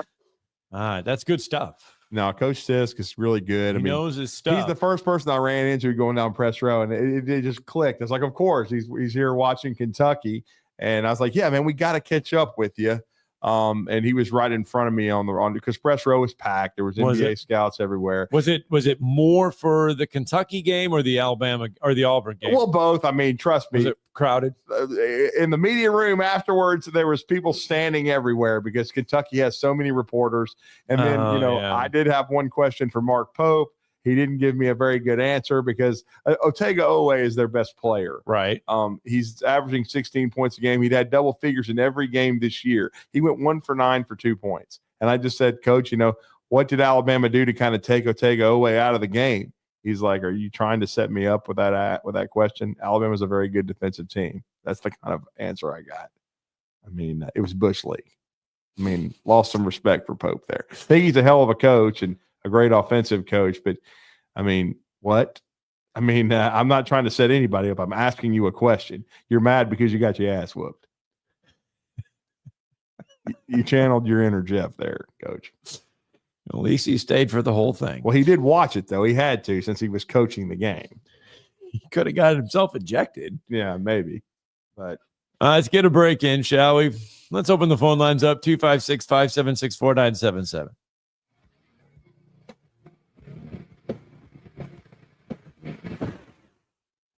You're listening to Talkin' Ball on 97.7 ESPN, The Zone. Got a couple of new accidents now. Eastbound 565 at Glen Hearn does not appear to be slowing traffic very much. And we got southbound County Line at 565. That one reported with injury, but they've canceled Himsey. We've got one coming out of Lawrence County, 20 westbound at Blue Hollow Road. That's at Town Creek. I don't know about injuries on that one. You could lose up to 4 sizes in 4 weeks with a 2030 Fast Track weight loss program. Find out more at 2030huntsville.com. Captain Nick in the Valley Skywatch Traffic Center. Specializing in simple and affordable rentals, McCurry Van and Car Rental can make sure you have just the right vehicle for your next family vacation, weekend getaway, or if you just need transportation while your vehicle is being repaired. McCurry carries Ford Transit vans and Mercedes Sprinter vans, trucks and work vans, and more. And they offer discounted rental rates for long-term rentals. Now with 4 locations: Athens, Muscle Shoals, Coleman, and Huntsville. Log on McCurryRentals.com to make your reservation now. That's McCurryRentals.com. This is Steve Moulton from 97.7 ESPN The Zone, and this is What's Happening. Be sure and download our app. Just search 977 ESPN in your Google Marketplace or your Apple Store, depending on your device, so you can take us wherever you might go. And you can also check out our latest zone deals. Head over to our website, 977ESPN.com. The top left banner reads, "Savings never tasted so good." Click on that, then enter in the big zone deal store for half-off zone deals of Lawler's Barbecue, Sea Salt, Carrabba's Italian Grill, Bubby's Diner, Corlejos Mexican Grill, Bad Daddy's Burger Bar, Divergence, Full Moon Barbecue, Bigfoot Little Donuts, Hickory Store Barbecue, Good Company Cafe, Apple Lane Farms, the Decatur location, and rounds of golf at Cherokee Ridge Golf Course and Gunter's Landing. And that's what's happening. Mike Rowe here with a quick question. Have you noticed a musty smell in your home? I hope not, because damp smells mean that you could have a crawl space problem. That's where AFS comes in, a groundworks company. They can honestly assess your situation and create a plan to waterproof your crawl space and get to the root cause of the problem. Schedule your free inspection at afsrepair.com/row. And while you're there, check out my latest dirty job. It's a good one. Licensed in all states where work is performed. See website for details. You know, this process is all about talking ball. Listen to Talkin' Ball with Scott Tyson and Drew DeArmond. What did they want privacy for? To just start talking ball. Every weekday morning, wake up with Scott and Drew. It's Talkin' Ball. 97.7 ESPN, The Zone.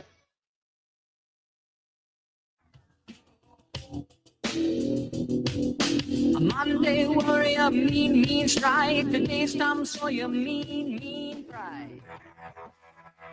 All right, welcome back. Talking Ball, 97.7 ESPN, The Zone.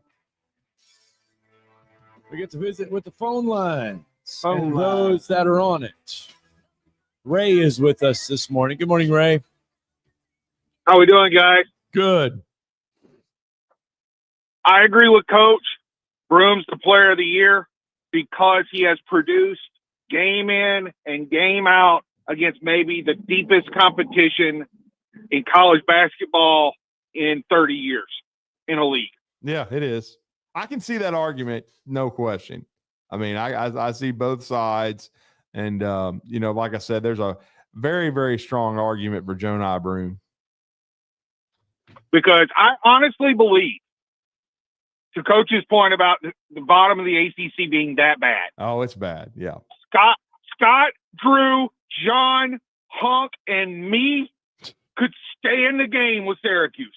I mean, Boston College is bad. You look at the bottom of that league. I mean, even Virginia now without Tony Bennett. I mean, there's just so many teams that are not good. Jonai Broom has had he's had 17 double-doubles this season, right?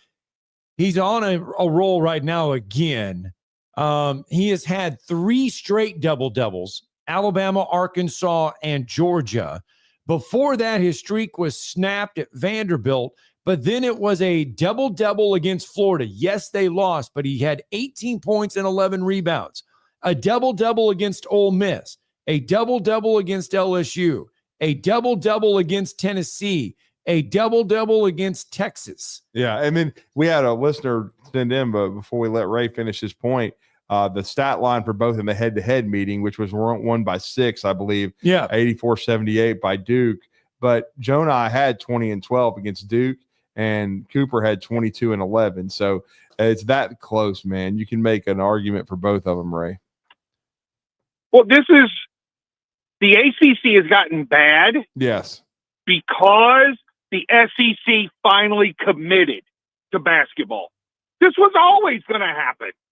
The ACC was great and deep in the late 90s through the 2000s and early in the 2010s because the SEC was not committed. Now they're committed. Yeah. And all of that talent doesn't go to the ACC. And, okay, there's no spots at Wake or Duke or Carolina, so we're going to go up the coast and go to Syracuse.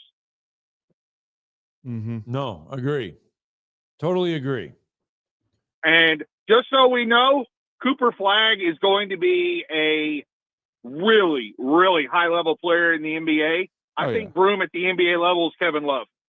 Well, I think Broom will get a shot now. He may get drafted in the second round, but he's definitely, I'll give him credit. He's put in the work. This is his 3rd year at Auburn, and he spent 1 year at Morehead State, and he's certainly gotten better every year. I mean, significantly, he's now a guy that can stretch out, shoot the 3. Still not a spectacular free throw shooter, but he's a good defender. I mean, he just pretty much has the whole package. He's a good passer. I mean, think about the play he made to win the Tennessee game at home because that was very much in peril for Auburn. And so I thought at the beginning of the year when I saw Auburn that they were the best team I saw in the country. But with the SEC being as tough as it is, I thought they'd go like 15-3, 14-4. But barring the unforeseen, as Scott and I said earlier in the show, I think the floor is 16-2. I mean, because I think Alabama does have a shot in Neville Arena, but they're going to have to play their best game to have a chance to beat Auburn on senior day too, when you know it's going to be nuts. See you guys. All right, thanks. Let's get Bryce in this morning. Good morning, Bryce. What's up, Bryce? Hey, guys, with that win over Kentucky, didn't NATO break Swimp's record for beating the top 25 team? He Yes, did. he did. He also set another record. He has the most top 25 wins of any Alabama coach ever. And the thing that he did that no Alabama coach has done because of the excellence and the tradition of Kentucky basketball is he's the first Alabama coach ever to beat Kentucky home at home in the same season twice and sweep them. He did it in 21 in his second season during the Dr. Dumbass year. And then this year he swept Kentucky. But yes, the win was his 26th against 26th win against a ranked opponent since arriving in Tuscaloosa for Nate Oates. That did beat Wimp Sanderson. Yeah. You're good. But another thing, guys, I read something yesterday, and I just wondered if y'all knew that. They said that Saturday's game, Mark Sears, was a game time decision because some kind of injury. But he looked fine in the game. Did y'all hear anything about that? No, I mean, he was listed as probable the day before, and then was quickly before lunchtime taken off of the injury report. So I'm not sure what that entailed, honestly. Same thing with Cliff Amore being questionable before they played Missouri, and then he was in the lineup. So they've got the three out right now. Houston Millette and is out for the year, certainly. So is Latrell Wright. So we will see on Darion Reed. He's had a lingering hamstring issue, but he did not play either. But those three are the only ones I think to be concerned about right now. It'd be nice to have him for Florida and for Auburn when we go to the jungle. Well, and don't forget Tennessee. Tennessee is going to be a hornet's nest too. I mean, Alabama's schedule's brutal. They've got the toughest schedule in college basketball right now. Oh, sure, they have, and they played the out of conference schedule was brutal. Mm-hmm. Nobody else played it. I think they. Am I wrong to say they got the toughest schedule in the country? I think it's Alabama and Auburn. That's the ironic part. I think Auburn played a very difficult out of league schedule as well. Bruce Pearl will tell you that they've played as tough an out of conference schedules he's ever faced. So yeah, I mean, both of them have faced extremely tough schedules. Right now, according to Ken Palm, right, Alabama's 1, Auburn is 2, Kentucky is 3 as far as the net of strength of schedule goes. There you go. That's a good tidbit. Well, there. guys, I appreciate. Hey, what did Jeff had to say? How was his call? He didn't watch it. He said he knew they were going to lose. They were shorthanded. You know why it didn't matter. Don't you, Drew? Right. I mean, that's what I expected him to say. Oh Lord, he can't take we swept them 10. Well, I mean, he's saying he expected it, so that's it. That's his defense right now is just to accept defeat. Yep. Oh Lord. Well, thanks for the phone call, Bryce. And if anybody beats us, he'll be the first one to call in to chime in. I'm sure. Yeah. Yep. All right, guys. I appreciate y'all letting me talk. Thanks, Bryce. Thank you. Yeah, that's the Ken Palm strength of schedule right now. And as far as Ken Palm goes, the overall rankings, Duke is 1, Auburn 2, Houston 3, Florida 4, Tennessee 5, Alabama 6. Those are the top 6 according to Ken Palm. Okay. I don't know why Alabama's 6. I mean, they beat Houston. And we'll see what happens against the Vomits. Houston is 23-4. Yeah. And that's, I mean, Tennessee 22-5, Alabama 22-5. So I guess I don't know. It's but your offensive numbers as far as Ken Palm goes, Auburn is the top offensive team in the country right now, followed by Duke and Alabama. As far as your defensive teams go, Tennessee, according to Ken Palm, is the best defensive team in America. 2, 3, 4, 5, 6, 7, 8, 9, 10, 11. Auburn is 11. Remember, there's some kind of Ken Palm magical number that if you are within the offensive top 10 and the defensive top 10 or 15, those are the teams who have won the national championship over the last 10 years. There are some numbers in there. We'll have to figure it all out. Alabama's going to need to get the win over Mississippi State, first of all, on Tuesday. But, yeah, they've got to be ready to go against Tennessee because Tennessee's still trying to battle to get on that one line as well. Right. Let's get a break in. Blake Lovell got to join us. What is his thoughts about the SEC? 2 weeks left. 2 weeks. Let's get a break in.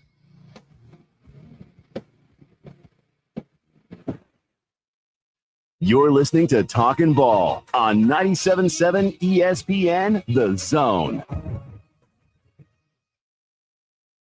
From the Fox 54 Weather Center, I'm meteorologist Emily Owen. Plenty of sunshine in store for this Monday across the Tennessee Valley. High temperature is going to be warming to near 60 degrees for the afternoon. No rain in the forecast. Heading into our Monday night, a few more clouds in the forecast. We'll sit under a partly cloudy sky. Low temperatures are expected to fall into the upper 30s for the overnight. I'm Fox 54 meteorologist Emily Owen on your home for ESPN Radio 97.7 ESPN, The Zone. What does it mean to be a part of the Southeastern Conference?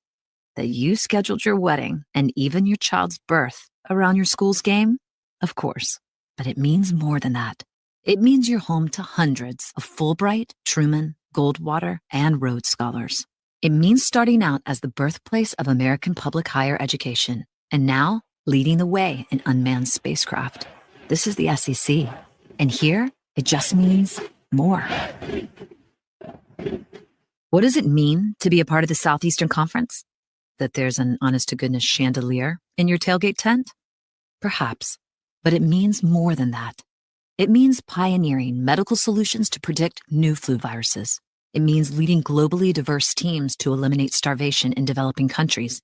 And it means being home to one of the nation's top cybersecurity programs. This is the SEC. And here, it just means more.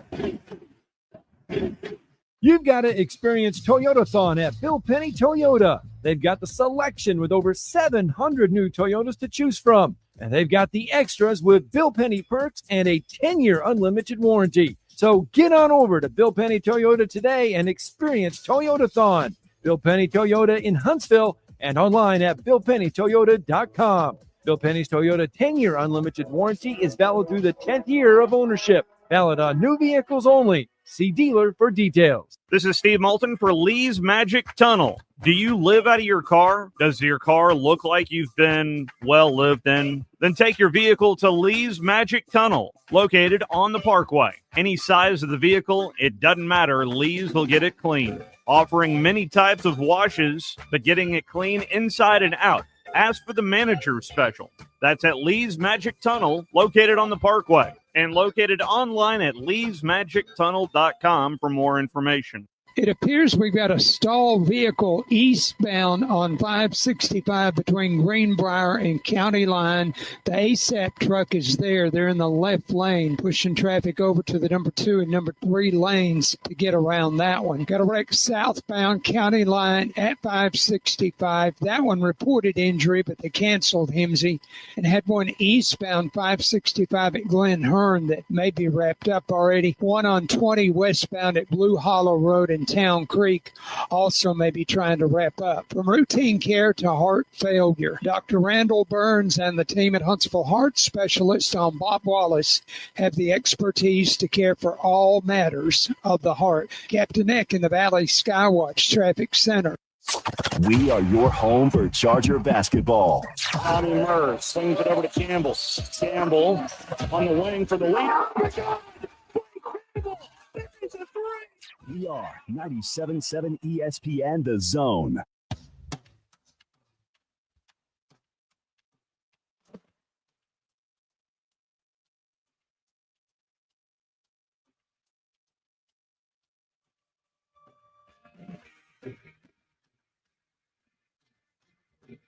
All right, welcome back. Talking about 97.7 ESPN, The Zone. So I found the stat that I was looking for. Did you? Yes, that was, I told you during the break. Right. And here it is, dating back to the 2002 season. Yes. All but 2 college basketball teams have been inside Ken Palm's adjusted offensive and defensive metrics top 20 to win the national championship. So since 2002, every team but 2 have been inside the offensive and defensive metrics for the top 20. Right now, Auburn is number 1 in offense and number 11 in defensive efficiency. So according to Ken Palm, those are favorable numbers since 2002. And those 2014 Connecticut and 2021 Baylor are the two exceptions to that number. So that was the number that I was thinking of in my head. Well, speaking of numbers, our next guy is a numbers guy. He's a basketball guy. He's the SEC basketball guy for Southeastern 16. They have a burgeoning YouTube channel that's just growing every day. They had a reaction show right after Alabama beat Kentucky. They have reaction throughout the weekend from the SEC, and that's what we're going to get from our next guest, Blake Lovell. And he's been kind enough to join us on the Neighbors Wealth Management Hotline, as we are now only 2 weeks away from being in his home base of Nashville. It's 2 weeks from wrapping up the regular season, and then the SEC tournament will be upon us in Bridgestone Arena. So we're going to talk some SEC hoops this morning with Blake Lovell. Blake, good morning. Hey, guys. How are you? We're doing well. Good, Blake. Now, your initial reactions from the weekend. I'm still after I had to revise my 11. Now, I've focused on 11 getting in the NCAA tournament because I thought I didn't see it coming. I thought Texas's loss to South Carolina was a disaster, but then we saw Arkansas win at home against Mizzou, which I thought was a good win for Coach Cal. Where do we stand in your mind with the cut line in the SEC right now? Yeah, I still think it's 11 or 12 too. I think that's what the final number is going to be, because what you have to remember, and as I'm diving through these schedules this morning, I'm thinking, okay, what are the combinations of these teams that still have to play each other? And that's where you get to Texas's schedule. And Texas's schedule is so fascinating the rest of the way, because they're at Arkansas on Wednesday, they host Georgia on Saturday, and then they host Oklahoma the following Saturday. So these teams are going to get wins somewhere along the way. And like, just by virtue of adding these wins, because they have to play each other, you're going to have a great chance, I think, for two or three of that group from Vanderbilt, Arkansas, Texas, Georgia, Oklahoma. Two of the five are at worst getting in. I think it could be three. I don't think it's going to be more than three, just because, like I said, these teams have to play each other. So if you do the math, I feel like it's going to be either two from that group, three from that group, but I don't think it's any more than that. Now, of course, that could change if you were to get, one of these teams start to upset some of the top tier or whatever. But if you play it out right now and just go by the percentages, my guess is it's still that. And I thought that was kind of the biggest takeaway from the weekend. Oklahoma answers the bell. Vanderbilt gets a huge win over Ole Miss. Arkansas, a huge win over Missouri. And then, like you mentioned, Texas goes the wrong direction and now puts themselves in a position where they really have no room for error anymore, because they are playing these bubble teams the rest of the way. So I think it's going to be a lot of fun to see how it plays out the next 2 weeks, because, to me, I think Vanderbilt's still sitting in the best position just because they have 6 conference wins right now. They got that big one, but in all honesty, I think it's very simple. Like, I think Arkansas is the team that, of that group, I would want no part of the most, just because of the performance that they've had over the past, several weeks now. So lots of times teams get saddled with quote unquote bad losses this time of the year. So is that loss for Texas to South Carolina, is that a bad loss in the committee's eyes? It's not a good loss, but it's not that much of a bad loss anymore. And I think it's so wild to think that. Yeah. Say that the team just went and lost to a team that was 0-13 in the SEC, and it's not considered a bad loss. But that's the difference, and that's what we've been saying all season long, is that is the difference between the SEC this year, and not just the SEC in previous years, but pretty much any other conference ever. Just because South Carolina is still now in the top 90 in the net. And if you look back the past couple of years and you take the bottom, tier SEC teams, and not just the worst SEC team, but maybe the bottom 2 or 3 sometimes, those teams were in the 150s to 200s. And South Carolina is 89 right now in the net. Wow. And so from that perspective, that just kind of shows you that, yes, it's not a good loss, but it's also not a loss that's anywhere close to what you would categorize probably a bad loss in the ACC this year, or a couple of those teams in other power conferences. And so I think that's the simple difference, is that it is one that you really couldn't afford this time of year. But when you look up from a metric standpoint, in all honesty, and this is where I've been having the debate with people as to how, on what planet is SMU a bubble team right now. I have no idea how SMU is anywhere close to the bubble. They're 20-7, they're 11-5 in the ACC, and their second best win on the season is against the 15th best team in the SEC in LSU. That's their second best win all year. And so from that standpoint, when you look at it like at South Carolina, you're like, that's not that bad of a team when you compare their resume, even at 0-13, against some of these other teams. So good for South Carolina and Lamont Paris, but I don't think it's just a brutal loss for Texas, all things considered. Well, no, and this is the way I've equated it, Blake. Look at Clemson. They're 14-2 in the ACC, and they lost to South Carolina. Right, exactly. There you go. So that just shows you. Yeah, it just shows you the strength of the league. Now, what were your biggest takeaways from the weekend? I was rather shocked, and good for Porter Mosier that Oklahoma got up off the deck. I thought Chris Jans and Mississippi State had turned the corner, and then they laid that turd there, and now they've got to go to Alabama. Yeah, and I think that's one where for Oklahoma, I was kind of thinking the same, Drew. I was like, they may be done here. Yeah. I truly thought that this might have been sort of the last run for them, and then we start talking about the coaching change potentially and all this other stuff. But like you said, good for them. They had a good performance at home, and for the most part this season, they've been somewhat consistent at home. Even though they lost that game to LSU in wild fashion the previous week. But I think it's one now for them. Again, like where you are at this point in the season. You just have to win games. And they get a great opportunity on Wednesday against Kentucky. If they beat Kentucky on Wednesday, all of a sudden, maybe that magic number that I've been saying all year, team has to get to 7. Yeah. Maybe for Oklahoma, maybe they just got to get to 6 because, again, it kind of goes back to what we talked about. They may be sitting here at 4-10 in the SEC right now. But when you compare them, and I'm going to keep using SMU, apologies to Andy Enfield, but I think that team, their resume to me comes nowhere close to some of these SEC teams, which is why those teams are projected ahead of them right now. But Oklahoma has the Arizona, Louisville, Michigan wins in the non-conference, which all continue to look better and better right now. Those are ones that you can kind of just add on and say, all right, they may be 4-10 in SEC play, but they're kind of 7-10 because you're going to take those 3 wins and add those to the great group of wins that they have so far, which now you add Mississippi State to that mix. Even at Arkansas is looking pretty good right now. So if they were to beat Kentucky, yeah, maybe they only need 6. Maybe they're going to be the first team to get in at 6-12 in conference play. Could be very possible. And then for Mississippi State, we thought they had kind of turned a corner, as you said. And so now they go lose this game, got to go on the road again to play Alabama on Tuesday. I think Mississippi State, we know they're not in danger of missing the tournament, but their seeding, you want to stay out of that 8-9 spot. Yeah, yes. And I think that's where they're kind of in that position now.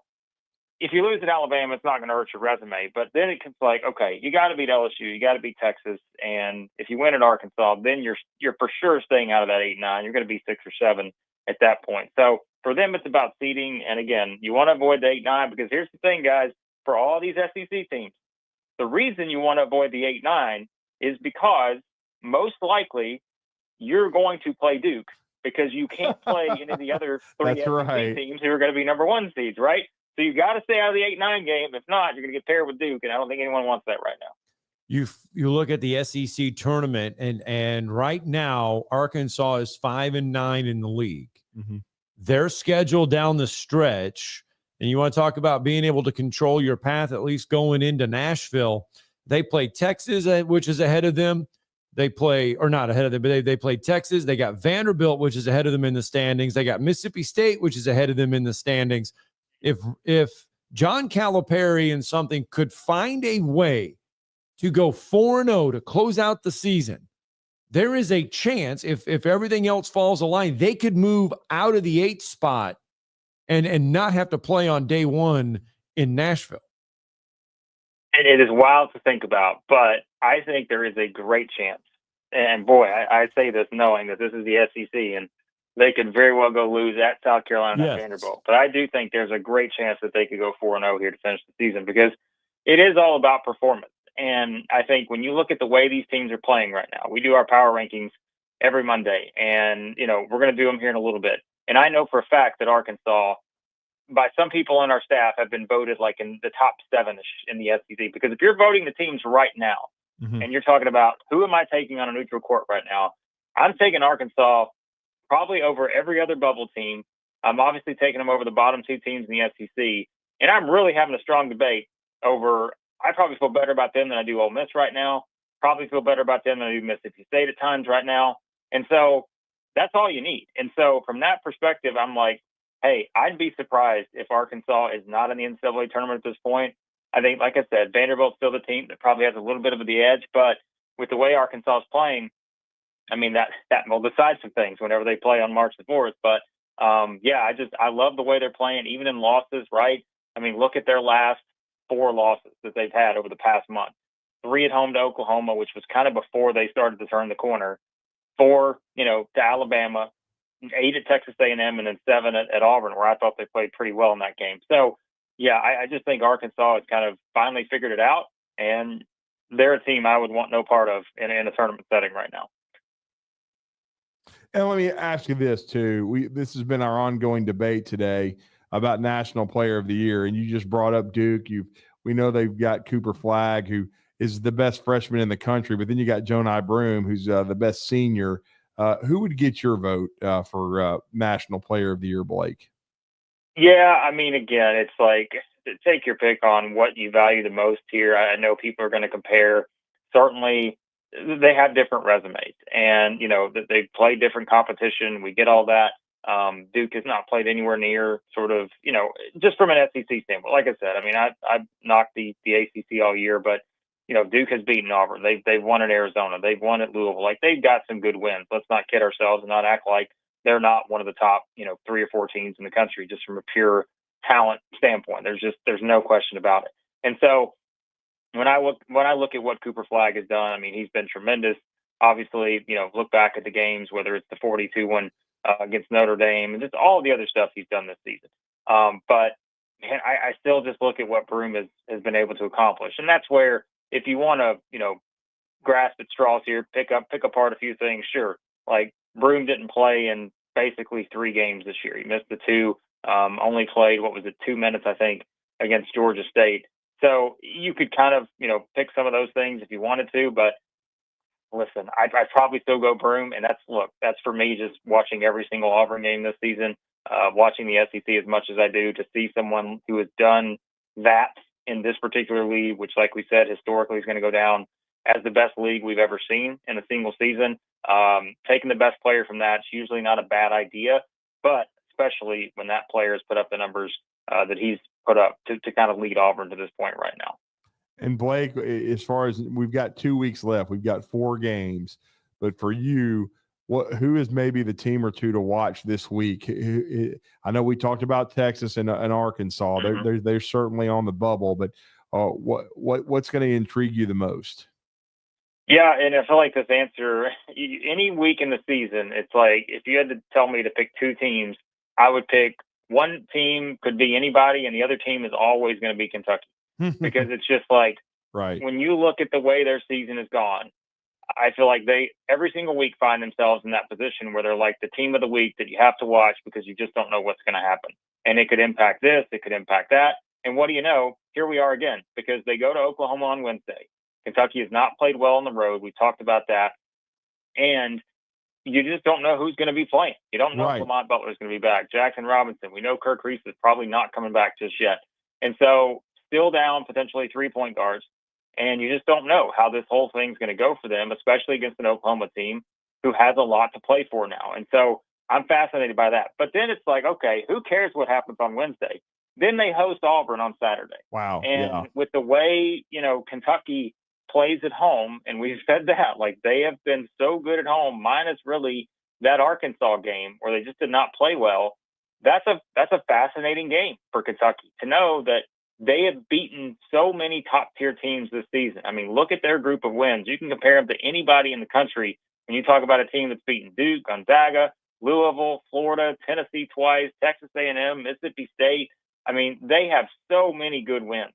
And so I just think, for me, when you look at this week for them, they may be 0-2, they may be 2-0. I have no idea, because I just think you don't know who's going to be playing and what the rotation is going to look like. But I keep saying, guys, and it's different, but Kentucky absolutely reminds me of Alabama from last year times, where it's just like, you have different opinions. Your opinion changes on them with this and that, and the defense was the big story last year. It's still kind of that way for Kentucky, but their upside is as high as anybody's whenever they're playing well. And I think that's the thing that always kind of draws you into this particular team for Mark Pope.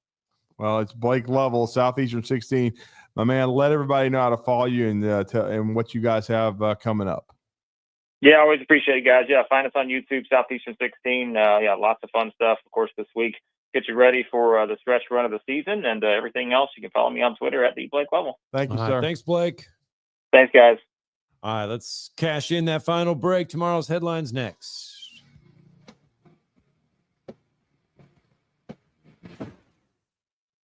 You're listening to Talkin' Ball on 97.7 ESPN, The Zone.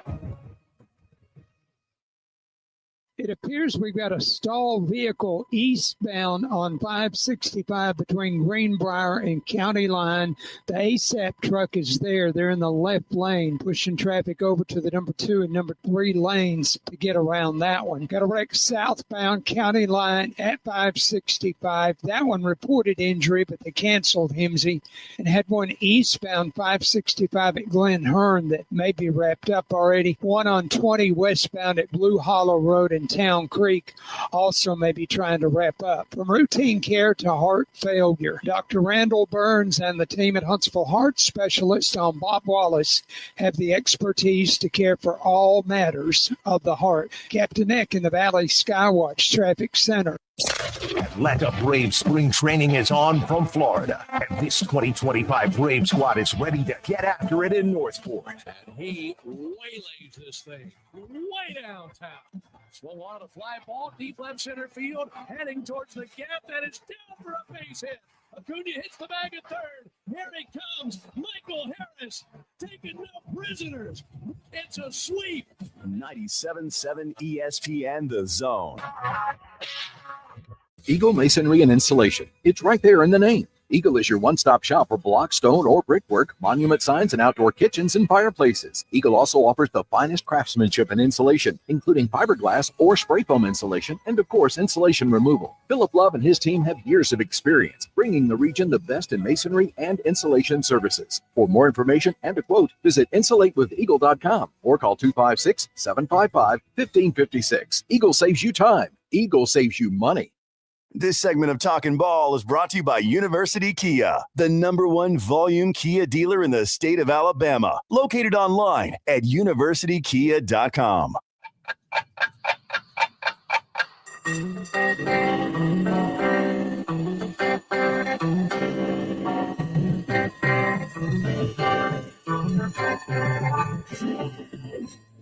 It's time for tomorrow's headlines today with Scott Tyson and Drew DeArmond on 97.7 ESPN The Zone. And speaking of University Kia, you and I will be there Saturday morning, 9 a.m. to 11. Back at Kia. We're going to pimp some cars. We are? We're going to sell them, baby. We always sell at least 5 while we're there. Sell some cars. Right. State high school basketball tournament tipping off today inside the BJCC.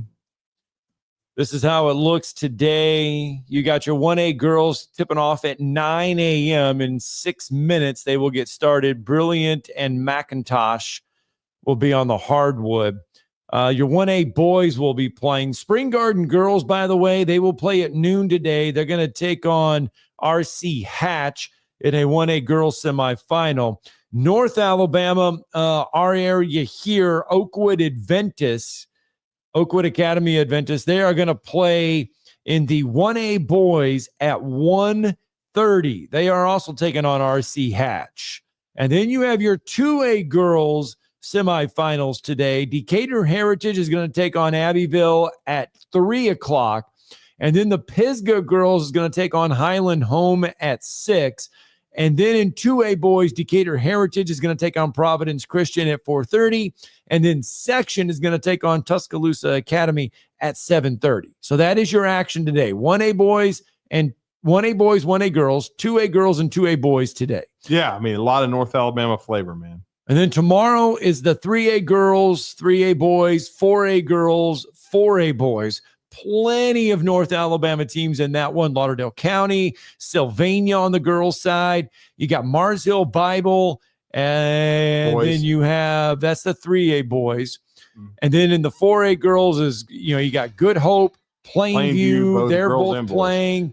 Brooks is playing. The Plainview boys is playing on Tuesday. So we'll run down each day. We'll get you set for the action of the BJCC. We'll keep you up to date on everything that's going on down there. It's always a fun time. It really is. And you get ice cream. A quick shout out to Alabama baseball, too. They swept through Jacksonville in that the baseball classic. They got a nice 4-0 win over NC State, a ranked opponent. They beat Coastal Carolina in game 1, NC State game 2, but then made history in game 3, down 10-0 to the Sucks, Ohio State, in the fourth inning, and come back with 3 homers and win the game 12-10 on a walk-off 3-run bomb by Will Hodo. Piss on that, Ohio State. All right. I thought we were going to make it a whole show, but we made it. We did it. Hey folks, this is Arthur Seaton, managing partner at University Kia, proudly saying Roll Tide and War Eagle. Stop into University Kia today and shop one of the area's largest selection of new Kias, including Fortes, Seltos, Telluride, and Popular Carnival, and fully electric EV6. View all the great specials at universitykia.com and get pre-approved in minutes so you can drive home your new Kia you really want, because we want to see you in a University Kia. Are you trying to find a new house? Are you trying to find the right loan, the right people to do your loan? Look no further than the Bank of Frank Ewing in Hazel Green. John Kendall, the vice president of mortgage with me. John, when they need a loan, and I say they, when people need a loan, it's about them. That's right, Scott. Our whole motto is it's all about you. We're going to be okay. You're the one making the investment. We want to make sure that you're taken care of. How do they find you? Give us a call at 256-507-9180, or they can catch us online at bankoffrankewing.com. It's Bank of Frank Ewing in Hazel Green, where they take the home loan to you and they make it all about you. Bank of Frank Ewing in Hazel Green is an FDI insured bank, as well as an equal housing lender. NMLS number 446707.